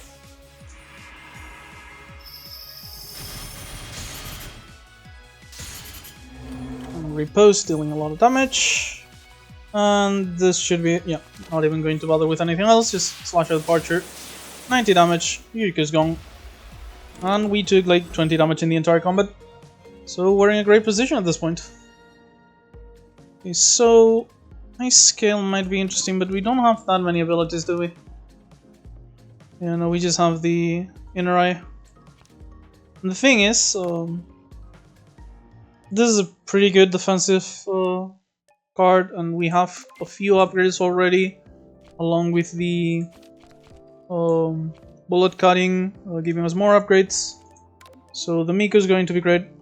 And while off-color cards are great, and most of the time I just try and add an off-color card no matter what, I am kinda looking forward to trying to get another copy of Conventional Truth, which means that I don't want to dilute my rare pool.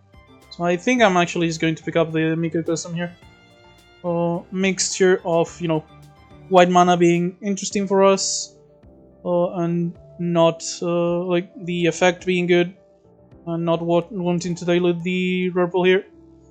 Might come to regret this because the off-color cards are pretty good, but you know, I think it's fine. We're pretty strong generally, regardless. So, plus for reference, this is actually going to be very good against Sage, because it's going to give us a bunch of block, so we're not taking damage from diseasers.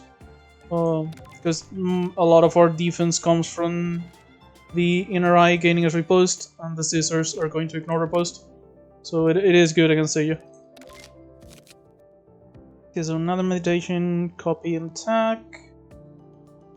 Appearing, disappearing, exile up to 2 cards from hand or on discard, then add to the discard pile any ethereal Youmu cards exiled by this. Upgrades to 3 cards and 0 mana. This upgrades to 3 copies. And Marble Phantasm. Just 105. I don't know what I wanted. I'm already exiling a lot with Noctillo case anyway, so the appearing and disappearing doesn't seem all that important. The question is, do I have anything I really want to copy? This would work on like copying a 0 mana slash of the present, and the copies would have 0 mana. So this could be like, if I have a 0 mana slash of present in hand, this is basically like, for white, I'm dealing 45. And it is a card I can recover with Conventional Truth. So yeah, not really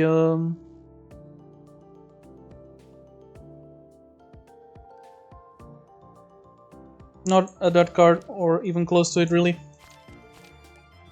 Yeah, this one seems like the best one here. Marble Phantasm could technically like eventually find us. Like, if I play it for 2 costs constantly, I could eventually find a Conventional Truth, but that's not really what I want to be relying on. So yeah, just picking up another meditation here. This is pretty solid. As soon as I have a bit of setup, this gets really good. So yeah. And Act 3. Okay, so the Sumerako event, well, the Sumerako trade is actually one of the places where we could find the rare we want. Plus, we do have like almost the full power, which means that I might actually just, you know, combat, elite, have the money to pay for the rare here just in case. Mostly, like, if she asks for, like, it's Noctiluca and Conventional Truth, right? Oh, another. Yeah, I like all 3 of the rares I have, so don't really want to trade, but I would be willing to buy if it's a good card. And if we go to the shop and then go to the trade without money, you know, kinda bad idea. So yeah, this looks good to me. Just do 3 combats, go to the elite.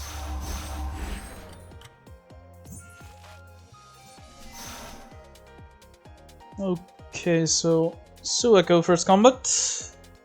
We shouldn't have any issues with Youmu. She's pretty good against Suwako, I'd say. Thanks to the high burst damage and token generation, we're generally going to be just fine. Bullet cutting to upgrade the slashes. And now I get to just go 0 costs 1.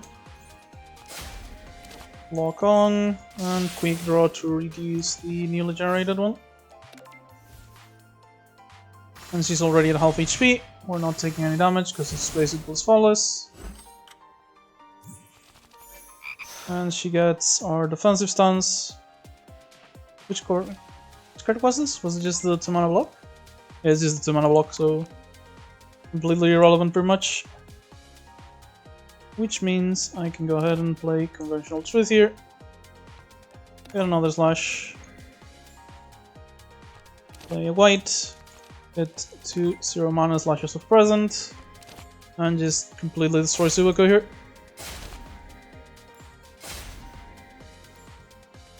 And adios!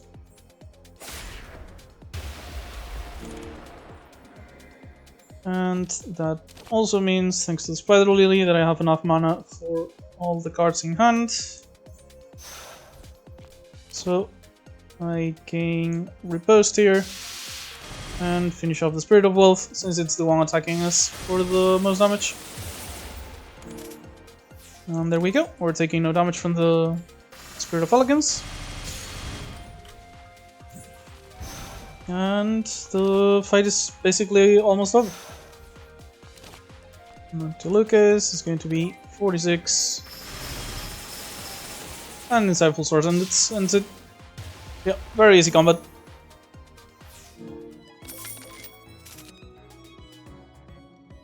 Upgraded counter signaling is looking pretty good. At this point it does feel a bit bloaty. So after we exile, how many cards do we actually have? If we don't include neither exile nor the free cantrips. That is 10, 14. Oh, not including abilities either.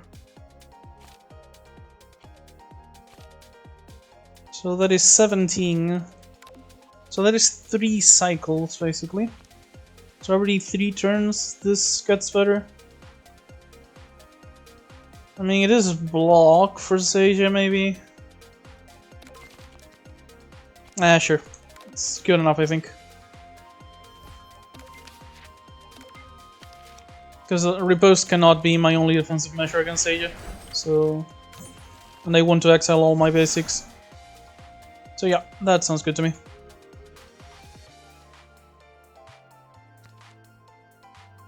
Okay, so let's go ahead and quick draw here. Can't draw anything really.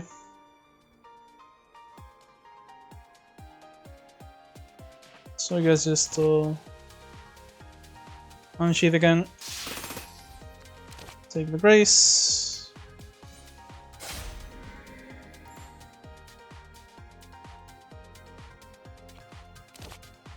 And just deal as much damage as I can. Want to get rid of the Crow Tengu ASAP. So I can stop worrying about Apex Speedster. Plus, I forgot about it half the time, so it's probably going to get me way too often. Okay, let's just go ahead and block most of it.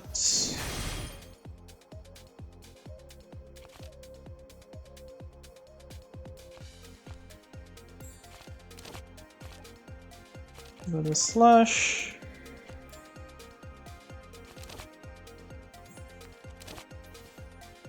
Right, Grace. There's another meditation first, I guess.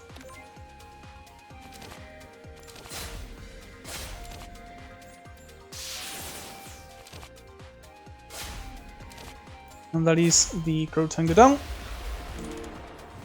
And I even get to take no damage thanks to the Spider Lily. Damn, that Spider Lily has done like a lot of work this game, huh?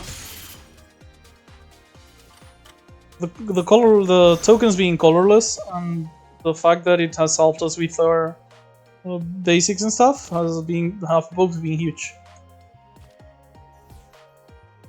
This is accurate, yeah? Yeah. So this is just a kill. Goodbye, crows. And yeah, the Youmu runs thankfully been pretty simple. They're not all that easy, by the way.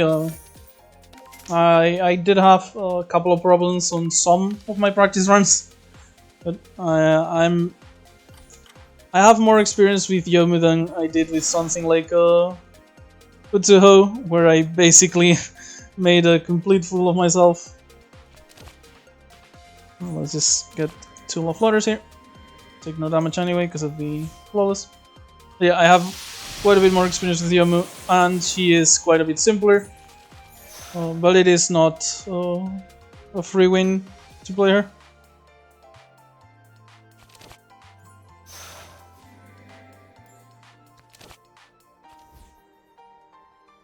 And so I do want to use the love letter here. But I don't want to take any free damage if I can help it, so let's just defensive here. And I'm going to save the slashes, probably until I play the other love letters, but maybe I'll use them a bit earlier. Actually, this looks like possibly a good place. Insightful reduces to 0.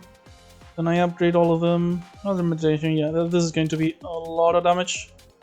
And I don't really have any block I can use right now anyway, so...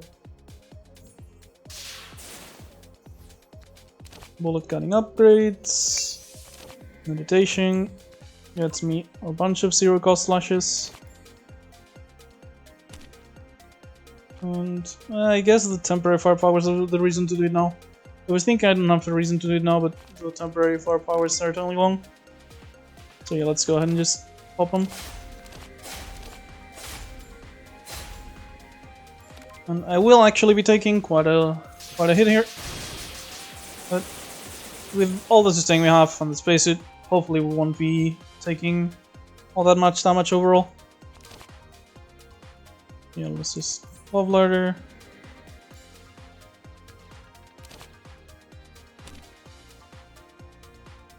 A Crescent Moon Unsheathing here. Let's just do Reflection Slash. And along with the boundary, we'll be taking 0 damage here.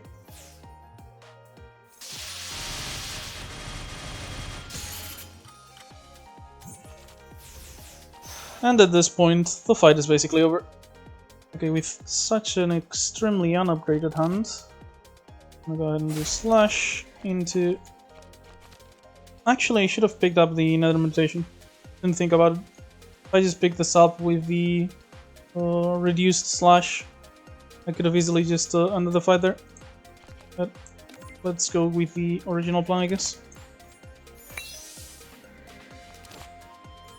So that's a bunch of reflection, bunch of block, and damage. And the slash gets saved for next turn, where I'll most likely defeat the Lovesick Go. I'm a complete idiot! I could have gotten another love letter and just finished it off that way. I'm an actual dunce.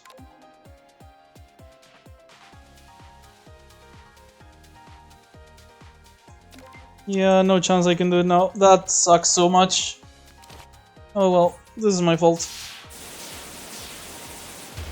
For those who don't know, there's like an Easter egg. If you play a love letter once you've already removed all her lingering regret stacks, and for reference to do that, you have to recover one from exile or copy one in hand. So I could have done that with conventional truth, but yeah, if you do that, she just like the combatant's not gonna specify what happens, so you can find out yourself. But yeah, out of these, maybe the satellite slash. I do unsheath quite a bit. Like 1, 2, 3, 4, 5, 6, 7. So yeah, and a lot of them are easily repeatable. Yeah, satellite slash here, does look good.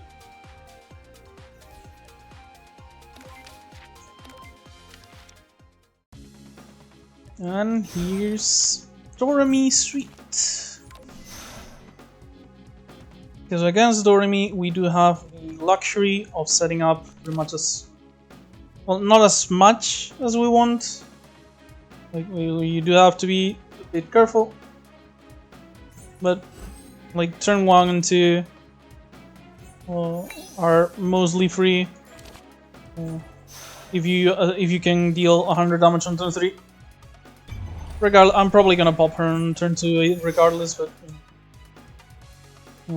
while she's sleeping, she's not a danger. She's a danger in that, you know, if she does wake up naturally, she's going to wake up with her spell card ready, and she's going to start summoning a bunch of enemies, a bunch of bosses really, or elites. So yeah, don't let her ever wake up, but as far as this goes at the very least. Wait, no. Slash first, I guess.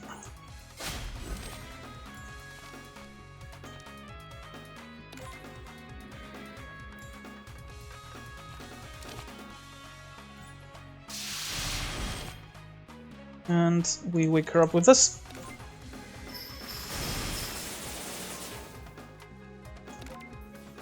Then we have 4 turns before she starts summoning.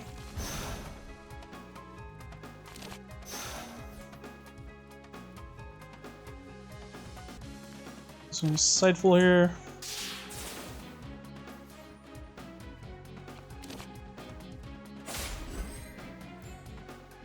Yeah, the quick draw's good enough here.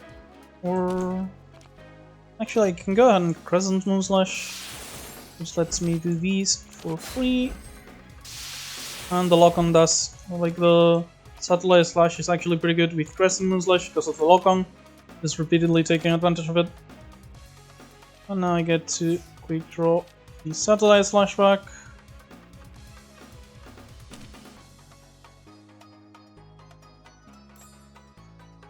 Actually, I might have to defend here. If I have to defend, I should do it now. Crit. Damage it is. And Slash of Departure is going to deal quite a bit. I'm not taking the full damage, remember, I have 27 repose here. So I'm actually only gonna be taking the last hit, really.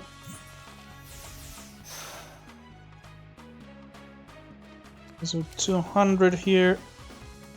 It's going to set me up. Don't really need the green for this.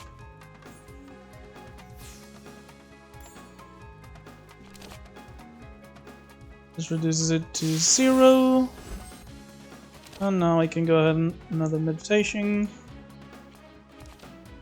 Actually, maybe I could do it on the Reflection Slash. Play these for free anyway, but get so that is like 3 less damage, but 8 reposed. Pretty sure that gives me full block, really. And lets me spend my mana efficiently. And the repose compensates for the lost damage. So the question is, do I use these now for the lock-on? Not just the lock-on, also to protect myself with the repose, I guess. So let's go ahead and do this.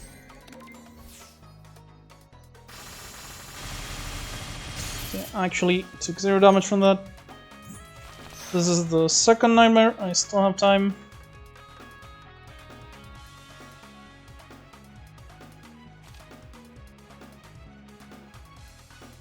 I can satellite here. The Crescent will recover it, reduce the Departure. Play it again. Departure. Keep the Slash of Present. And next turn, a kill is quite likely. Worst case, we do have like full power. Haven't had to use it, so I haven't used it so far, but the option is always there.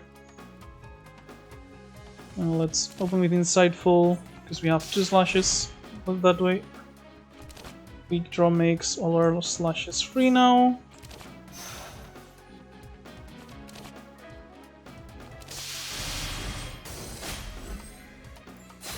And another quick draw. And we have the slashes, but we don't really need them, because this is just a kill here.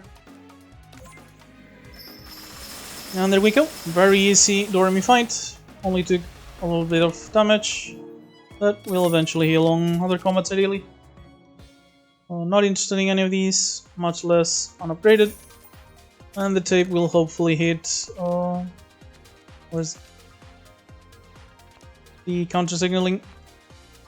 But, you know, we do have like most of our basics still, so who knows.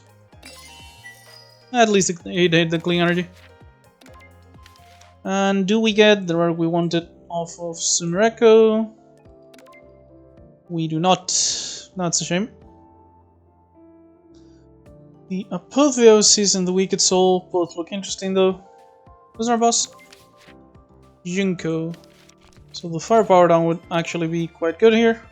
The lock-on not so much, because, you know, it does decay, unlike for green Youmu.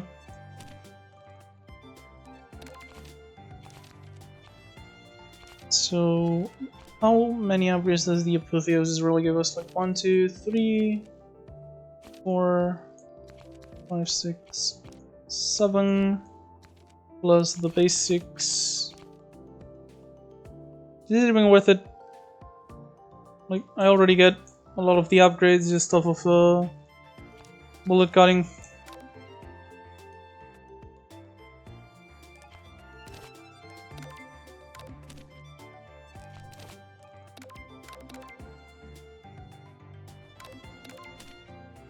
Honestly, the biggest reason why I think it might not be worth it is I could just go to shops and use the money there. Well, the card would be worth having for free, I'm just not sure it's worth the money. Yeah, screw it. I'm not interested in nothing any of these three, honestly. The Wicked Soul is the closest one for the firepower down on both Junko and Seija. Okay, maybe I am interested in this one. Lock-on's kind of irrelevant, but firepower down on those two is very, very good.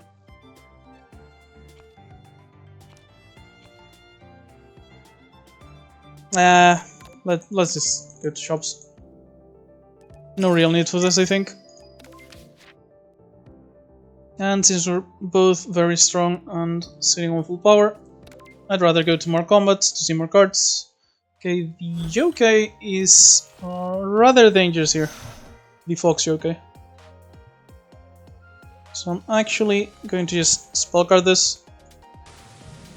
For an Act 3 combat, where all the enemies can be found in Act 1, this is actually a very, very dangerous combat in my opinion. Mostly, you know, depending on how hard the Fox Yokai can screw you over with her charm.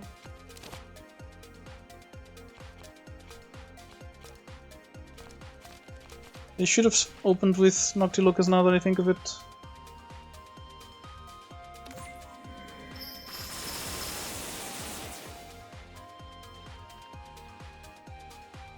Okay, I'm at the very least going to leave her low enough that next turn I'm absolutely killing her and getting rid of the charm immediately. So no worries here. The poison is barely going to affect me thanks to the spacesuit. So as long as I finish this quite quickly, I will be entirely fine. Let's see what I draw. Crescent's Moon Slash here. He's going to finish her off.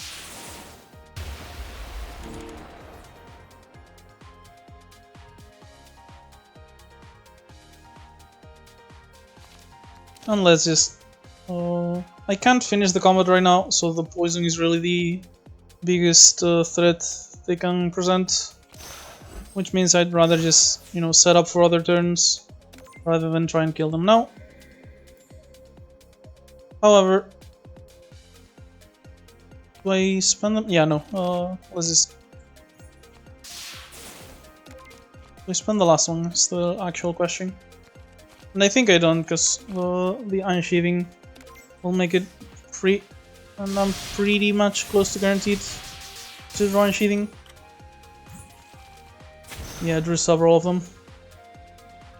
So I get to just bullet cutting here. Recover it for free, just for the healing, honestly. Heal up a bit more. And at this point, these are free. And the fight is over. Nice. So yeah, in the end, the damage I took, I healed up, and I feel like I finished that fight with even more health than I started. Hard excerpt here, huh? Because, well, with Noctilucus to start, you know, excelling the basics and stuff, plus having 2 sources of that would probably make it easier. Yeah, I feel like Hard Excerpt is a good one to pick up here. Really adding way too many cards at this point though, I think. I have been trying to add as few as possible, and since I mentioned that I did only add 2, but considering what I was looking for from the deck, 27 is quite high. So let's see if I can get some free Slashes of Present set up for next turn.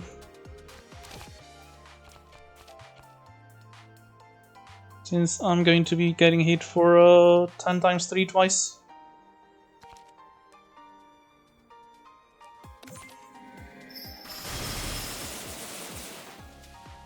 So either copy the Slashes to set up for next turn, or Slash at Departure to deal more damage now.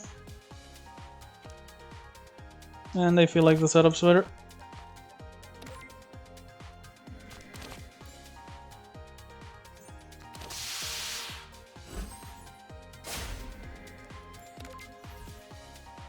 Bit of a waste of the defensive part of Riposte, but at least it is 8 extra damage.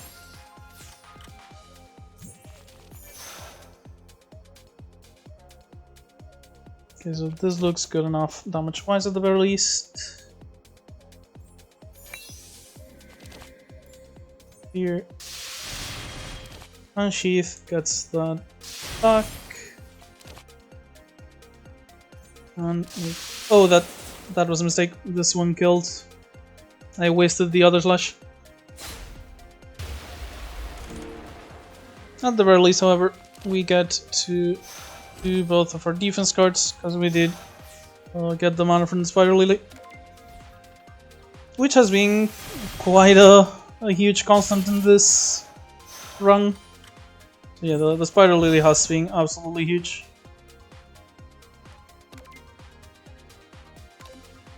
Okay, so this feels like I have enough Slash generation that I can actually do this. Conventional Truth to generate 1 and get back the Nether Meditation. So, Insightful Sword here. 200 Yuriana. No, should have, I guess, played this, but doesn't really matter. Because I'd get it back without mana to use it. Because I'm going to go ahead and copy the Slashes of Present here. And just play a bunch of free ones. Oh, I guess I would have had the mana. Though thankfully, it doesn't matter. Because the fight is over. Nice. Both Clearing Mind and Lunar Rabbit Instance here seem rather interesting. Thing about Clearing Mind though, does go to 0 but does not exile from draw or discard pile. This would be like just exile 4 Slashes. Rabbit Instance, considering how few cards we have left unupgraded, feels like a tiny apotheosis for us, really.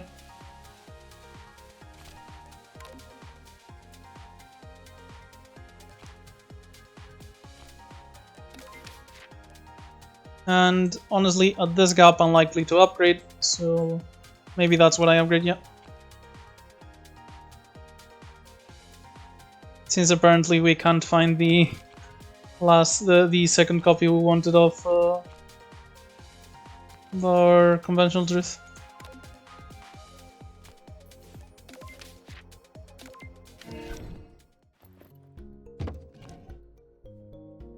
Yep, not here.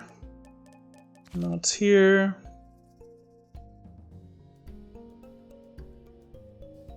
None of these seem particularly interesting. Maybe the UNRI, but even then, I feel like I'm going to generate plenty of reposts.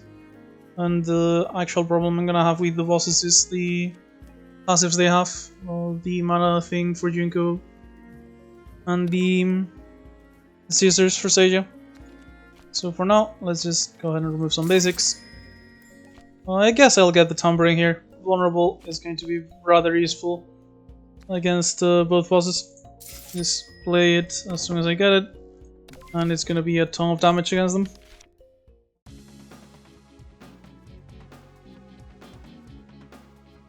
So, Kishiki, as usual with modded characters for now. I believe this is being worked on, but for now, on modded characters, Kishiki does just send you Reimu in general. I think it's just the default basically. So in rhyme, and now I can start generating repost, or you know, maybe just playing the lunar instance for upgrades, because it's not like I'm taking damage this time.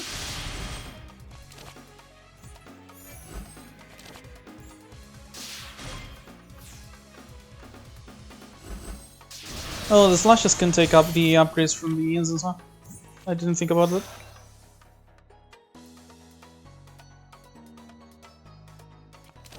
So bullet cutting to upgrade.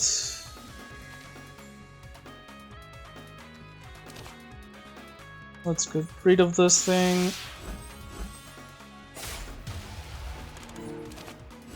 And just block as much as I can. Won't be taking almost any damage. It's the riposte. I'm taking a bit though from 4 damage.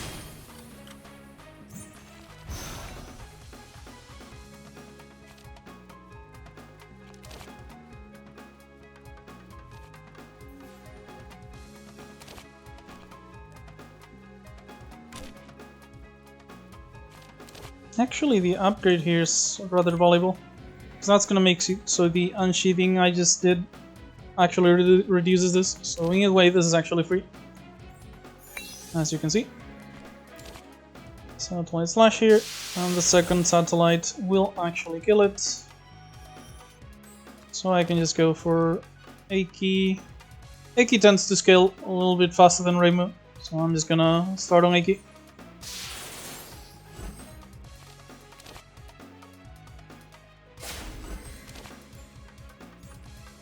Oh wait, that was supposed to go to the Union Orb. Oh well. Let's just do counter signaling. If I had actually done it on the orb like I meant to, I would have taken almost no damage here. Instead, I'm actually taking 11. And the orb is going to protect her. So double fuck up. Aw, that's such a shame.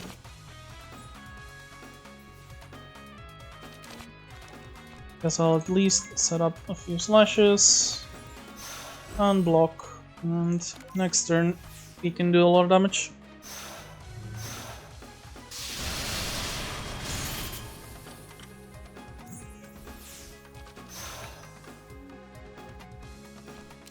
Arctic Serp gets rid of the boundary,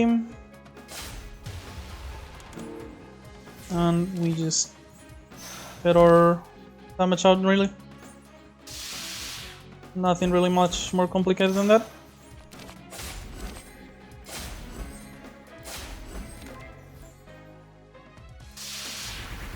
We're accumulating a lot of repos at this point, so I think this is pretty much the last turn where they can actually hurt us.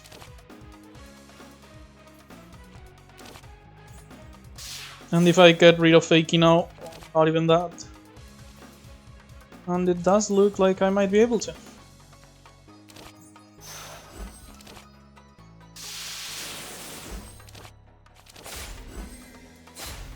Not quite. Oh yeah, exactly.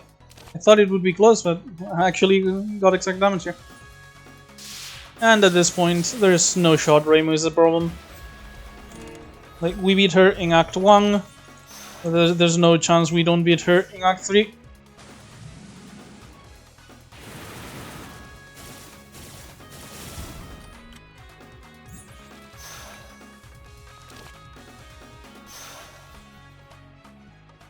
Okay, so get rid of the normal shoots.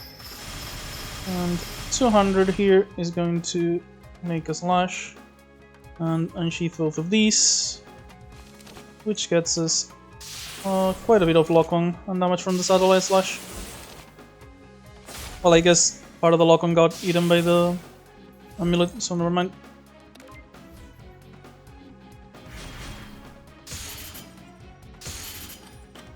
And yeah, at this point, I generally just shouldn't even bother blocking. Just deal damage with our slashes and let Repose do its thing.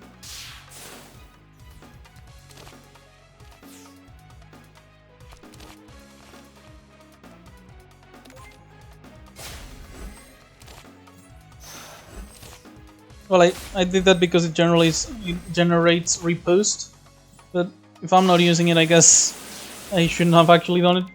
Because that prevents me from using it, since I'm not actually taking damage. Nothing to do here since we're sealed. So just generate a slash. On this turn we should be able to easily kill her. And yeah, just slash, quick draw. And we could just go for another slash, but I like seeing the animation for this.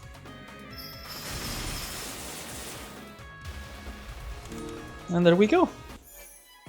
Oh, that's actually perfect. Purple mirror here, one acquired, choose one card in the library and add a copy of it.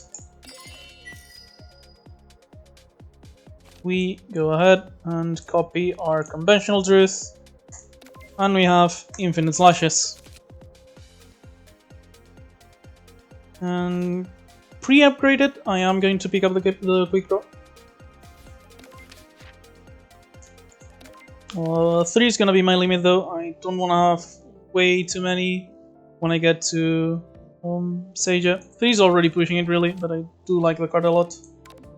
And I guess the portal gun's not bad, but I already found what I wanted from shops mostly.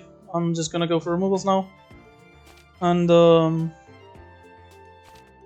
the heavy base run means that if we're chaining conventional truths, we're also getting firepower. So we'll... honestly, this is mostly just so I can do the things faster, rather than because they might be useful. Just so I don't have to be chaining the infinite for forever. And seeing as we are basically already powerful enough, let's just go for the Path Within event, just so we have one less combat to do.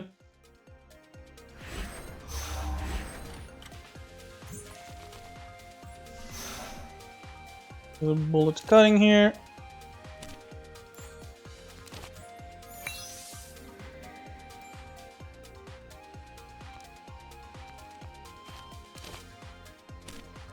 I guess I can slash, and the conventional truth getting me back a slash will also reduce the crescent one, making this a free play.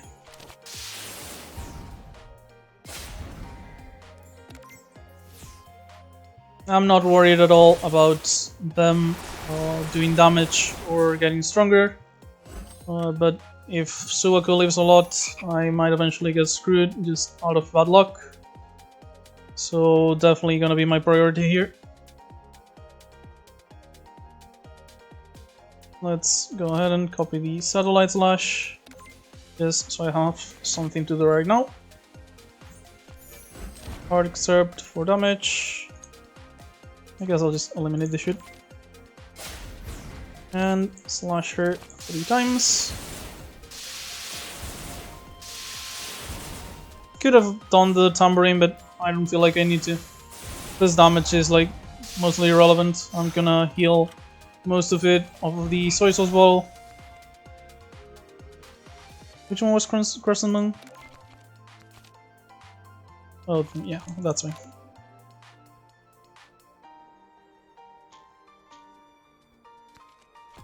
And yeah, we just go ahead and conventional truth here into the free one. And right now this costs us 2 mana, but you know, it is 2 mana to unsheath Tongue. And now these are free.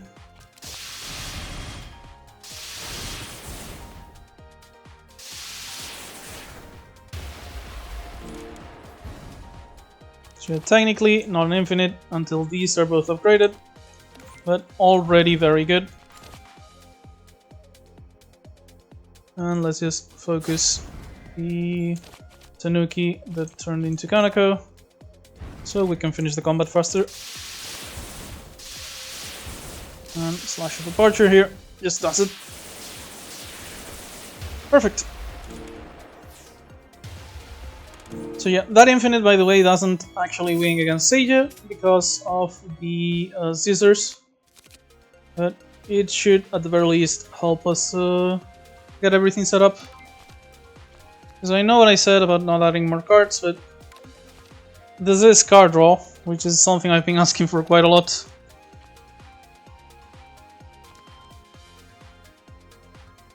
And it's not like I have pretty much any other card draw in the deck, so yeah, I do think I should take this.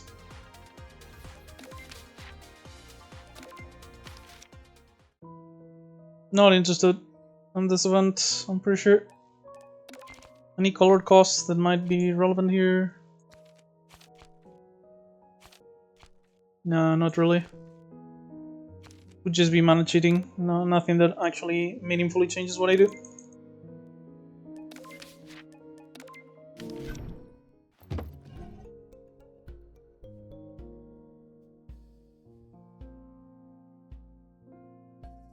Not interested in any of the cards or the exhibits.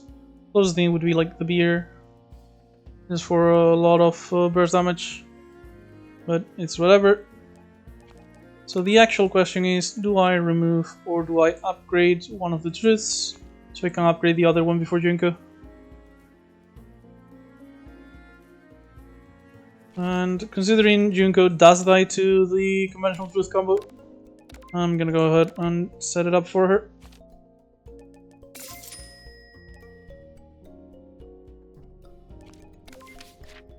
I still have one shop on Act 4, so I guess I won't spend all my money here.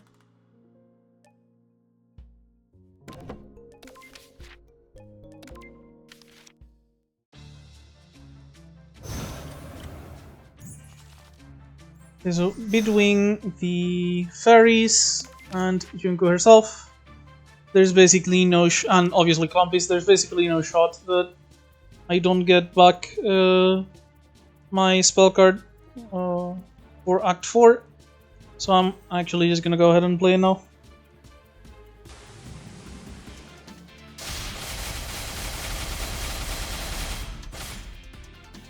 Just to make sure I don't get screwed by the fairies, and also so I can finish the fight a little bit faster, honestly.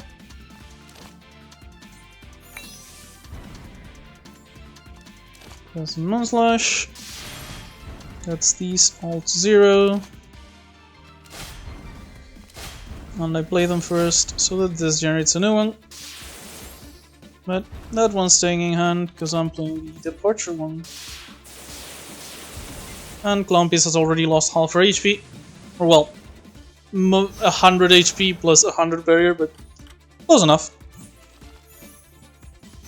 No Noctiluque here, that's a shame. Let's see if we draw it off of this. We do. I do want to exile one more card though. So let's play the Slash here. And now this gets the double hit.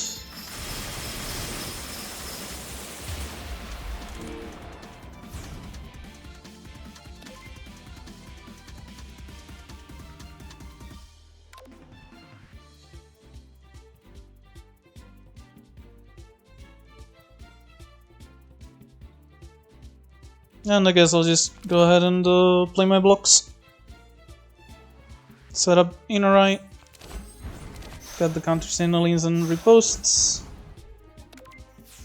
32 total block. That way I take very little damage. Yeah, I guess it's not really very little. That was 17, but not that much at the very least.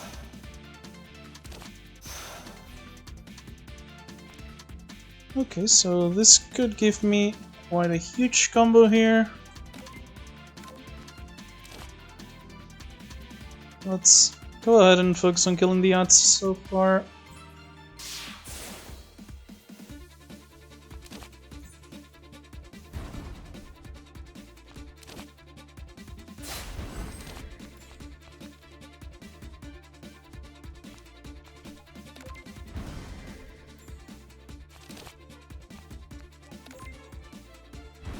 I got distracted and mixed up what I wanted to do. Like, what I was trying to do was actually another meditation to clone them, and conventional truth with another meditation. Don't know why I did what I did there.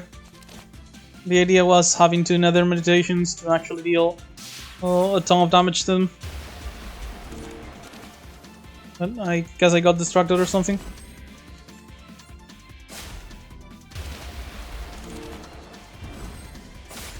Still not an issue. The riposte and the block are going to be good enough. And Clampis is almost gone. 2 Lunacies are not really a danger, but just in case, let's get rid of one of them with the usurped.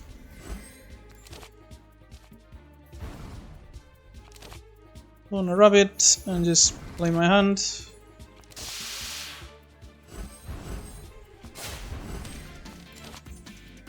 Not even gonna block, so the riposte actually gets rid of her faster.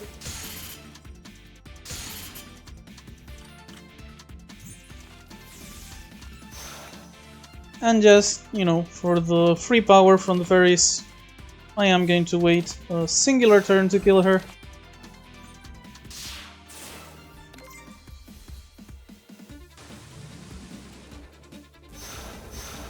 Like, when it's like 1 or 2 turns for a very specific goal, I really don't mind stalling that small bit.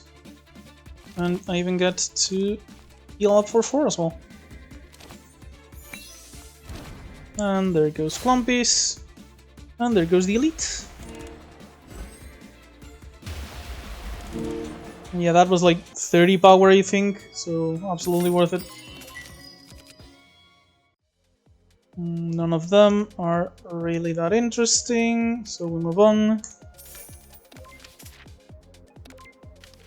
And now we have our infinite for Junko.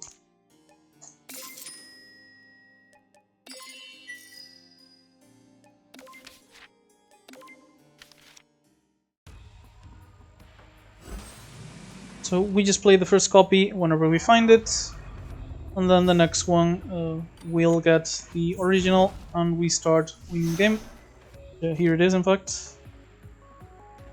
With this hand, I'm pretty sure I can go ahead and do Crescent Moon. Another meditation on the slash. Get back the meditation. Gets this to 0. And just make a ton of copies here. Could just go off here, but I feel like I kinda wanna wait for when I have the riposte ability, inner eye. So for now, I am going to use 1 actually, because thanks to the peaked cap, I'm drawing 6 per turn, not 5. So if I had kept my hand as it was, I would have overdrawn a card. And I did it anyway because of the tambourine. But oh well.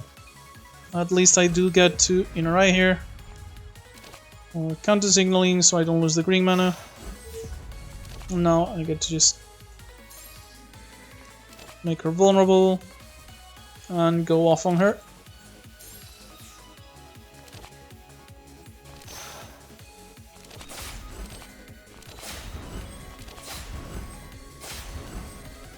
Yeah, taking very little damage here. 33 block in total against 36 damage. And only took 2 because of the spacesuit. And we found the second conventional truth, which means we have won the fight.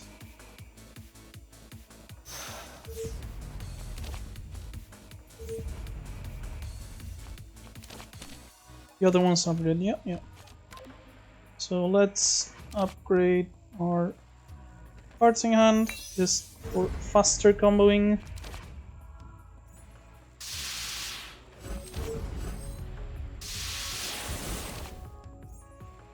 And it begins.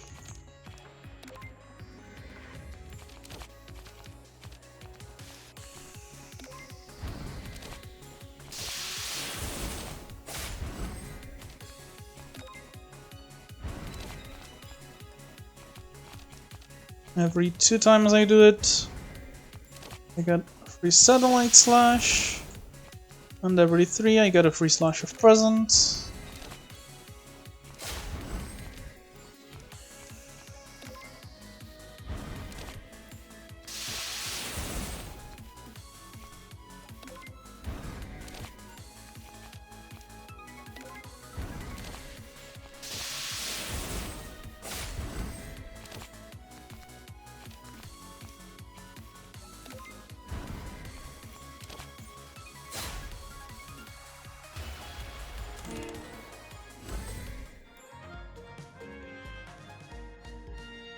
And that's the fight!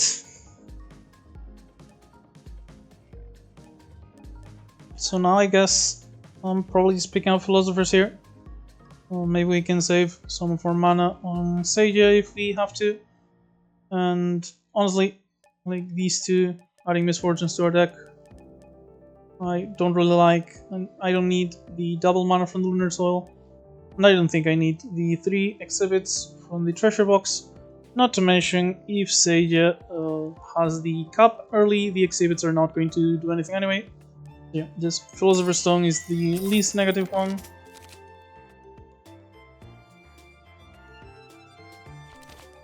Tankin's Retribution is just the riposte card. Massive Riposte King plus converts the block into riposte. Definitely don't want this because, you know, this actually. Losing our block is bad against Seiya because of the scissors. Are the player unsheaths. Increase the damage of all slash cards by 3 for the rest of combat and unsheath twice when upgraded.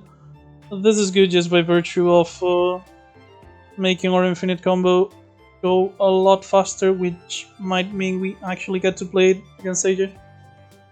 Actually, if we do it turn 1, we can set it up well. We still have Spacesuit plus Flawless, huh?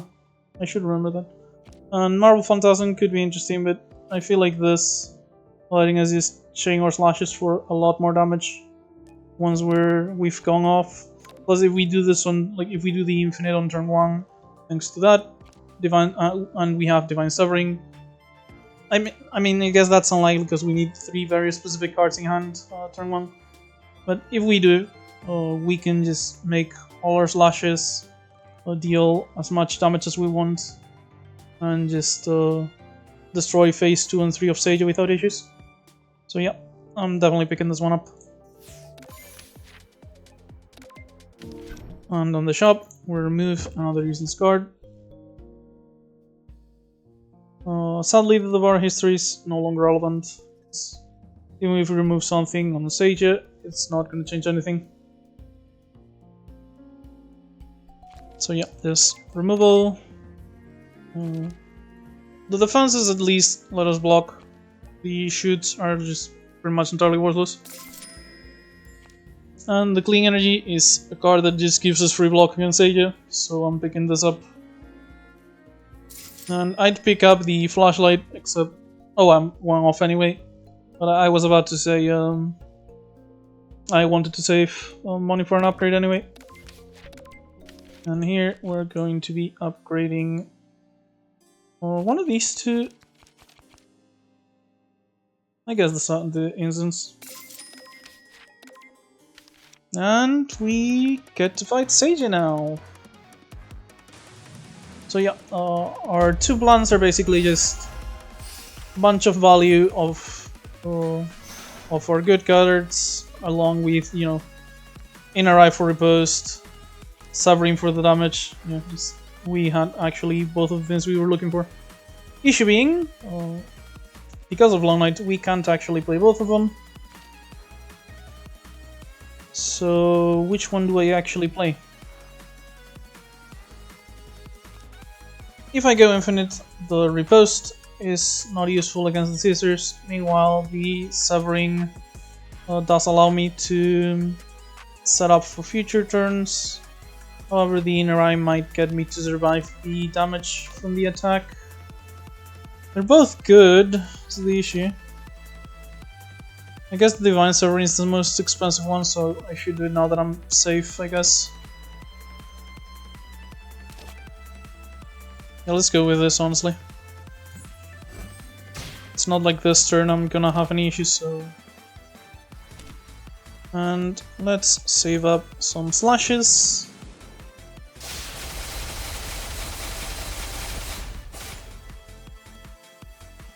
Sadly, I don't get to go down to, like, get Seija down to 900 HP, so this is gonna last at least 5 turns.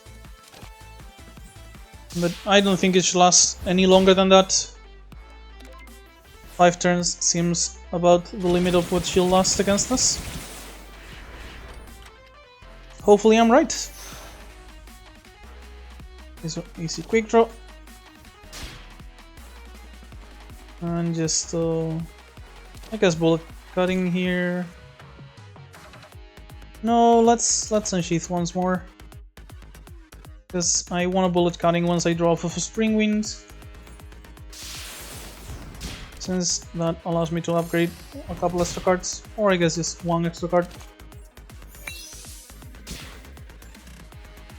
Okay, so the spacesuit means we're only taking 1 for each scissor activation. So yeah, let's go off here. I can kill the crows, I guess. They are just a bother after all. And let's cut the block and riposte. Actually, I was thinking I did the block first because the HP lost is lost forever, while block lost is like I was gonna lose it in the end of the turn anyway. But considering Seija is going to do damage through my block, it was better to delay the block as much as possible. That way the spacesuit affected as many procs from the scissors as possible. Since once I started blocking, I was actually taking technically double damage. Okay, so can't kill Seija yet, but I can probably get her. I mean, as in, I'm possibly not going infinite yet because I don't have the second copy. Yep, but I can actually do a ton of damage here, I believe. Yeah, because 200 is another reduction. Meditation gets me 2 more slashes. Truth gets me another meditation. And the slashes are now free. So I get to just go Beam Bang, Walla Walla Beam Bang.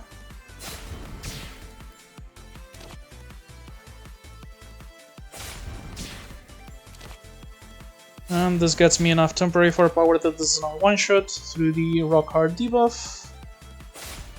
Or I guess for it, it's a buff, not a debuff.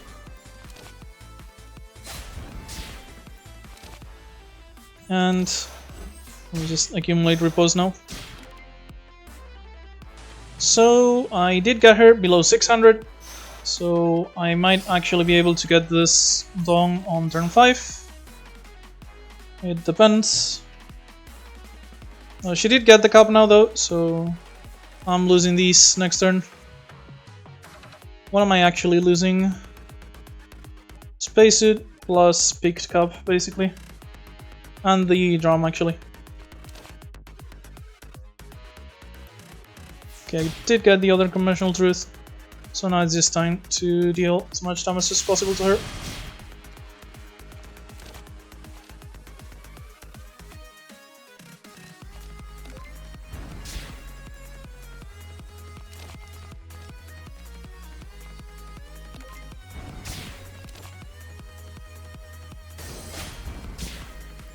These do give me riposte, so even if I'm taking scissor damage...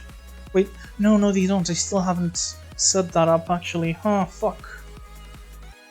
Did forget about that. So I guess...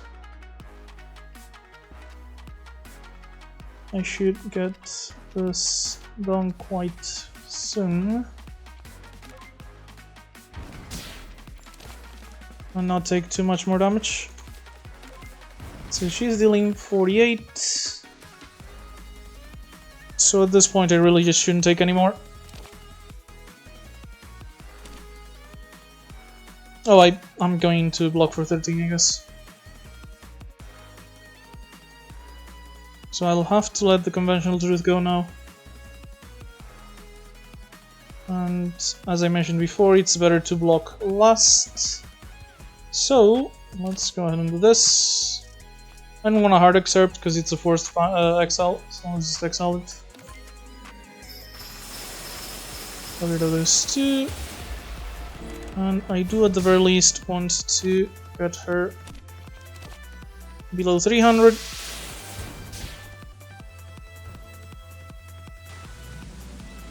So I think it's time for the spell card.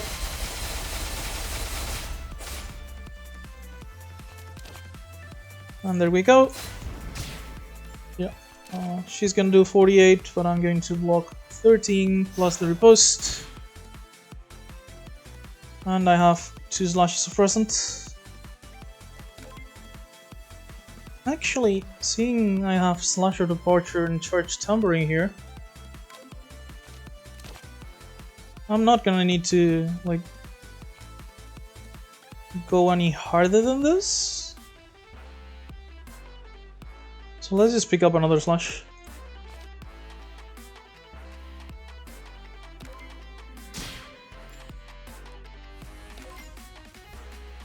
And next turn, this should be relatively easy to finish.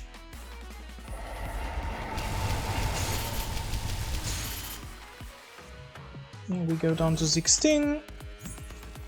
But we get a bunch of block, make Sage vulnerable, and our slashes finish off the fight with what I hope is a pretty massive overkill.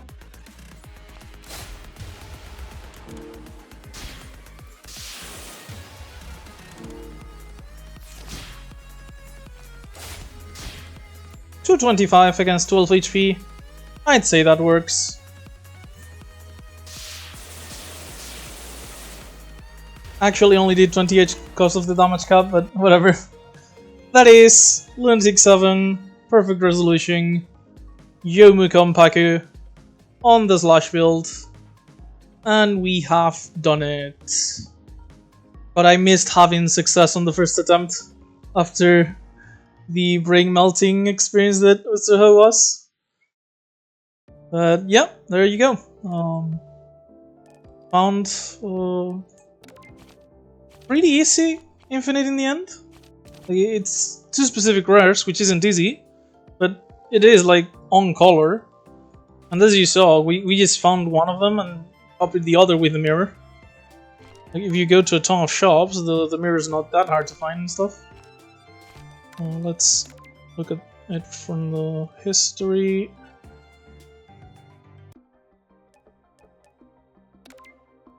For reference, I did say first attempt. This is my first attempt at recording. Like, I was testing stuff here.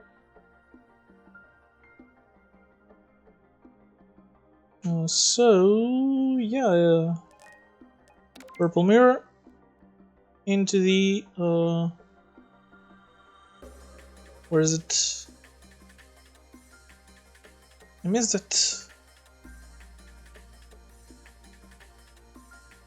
here into the conventional truth, and with 2 copies of these, you have infinite unsheaths, which lets you just you know, lay infinite slashes of present. And yeah, pretty good run all in all. Both enjoyable and relatively simple. And yeah, that's about it.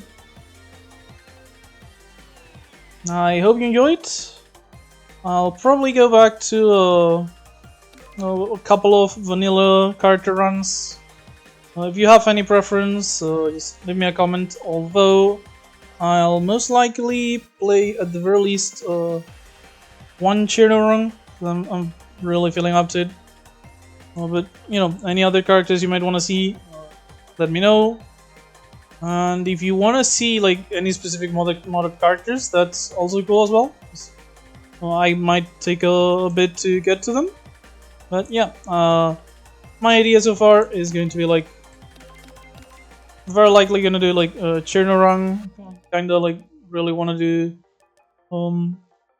some blue Chirno, and then you know either of the usual suspects.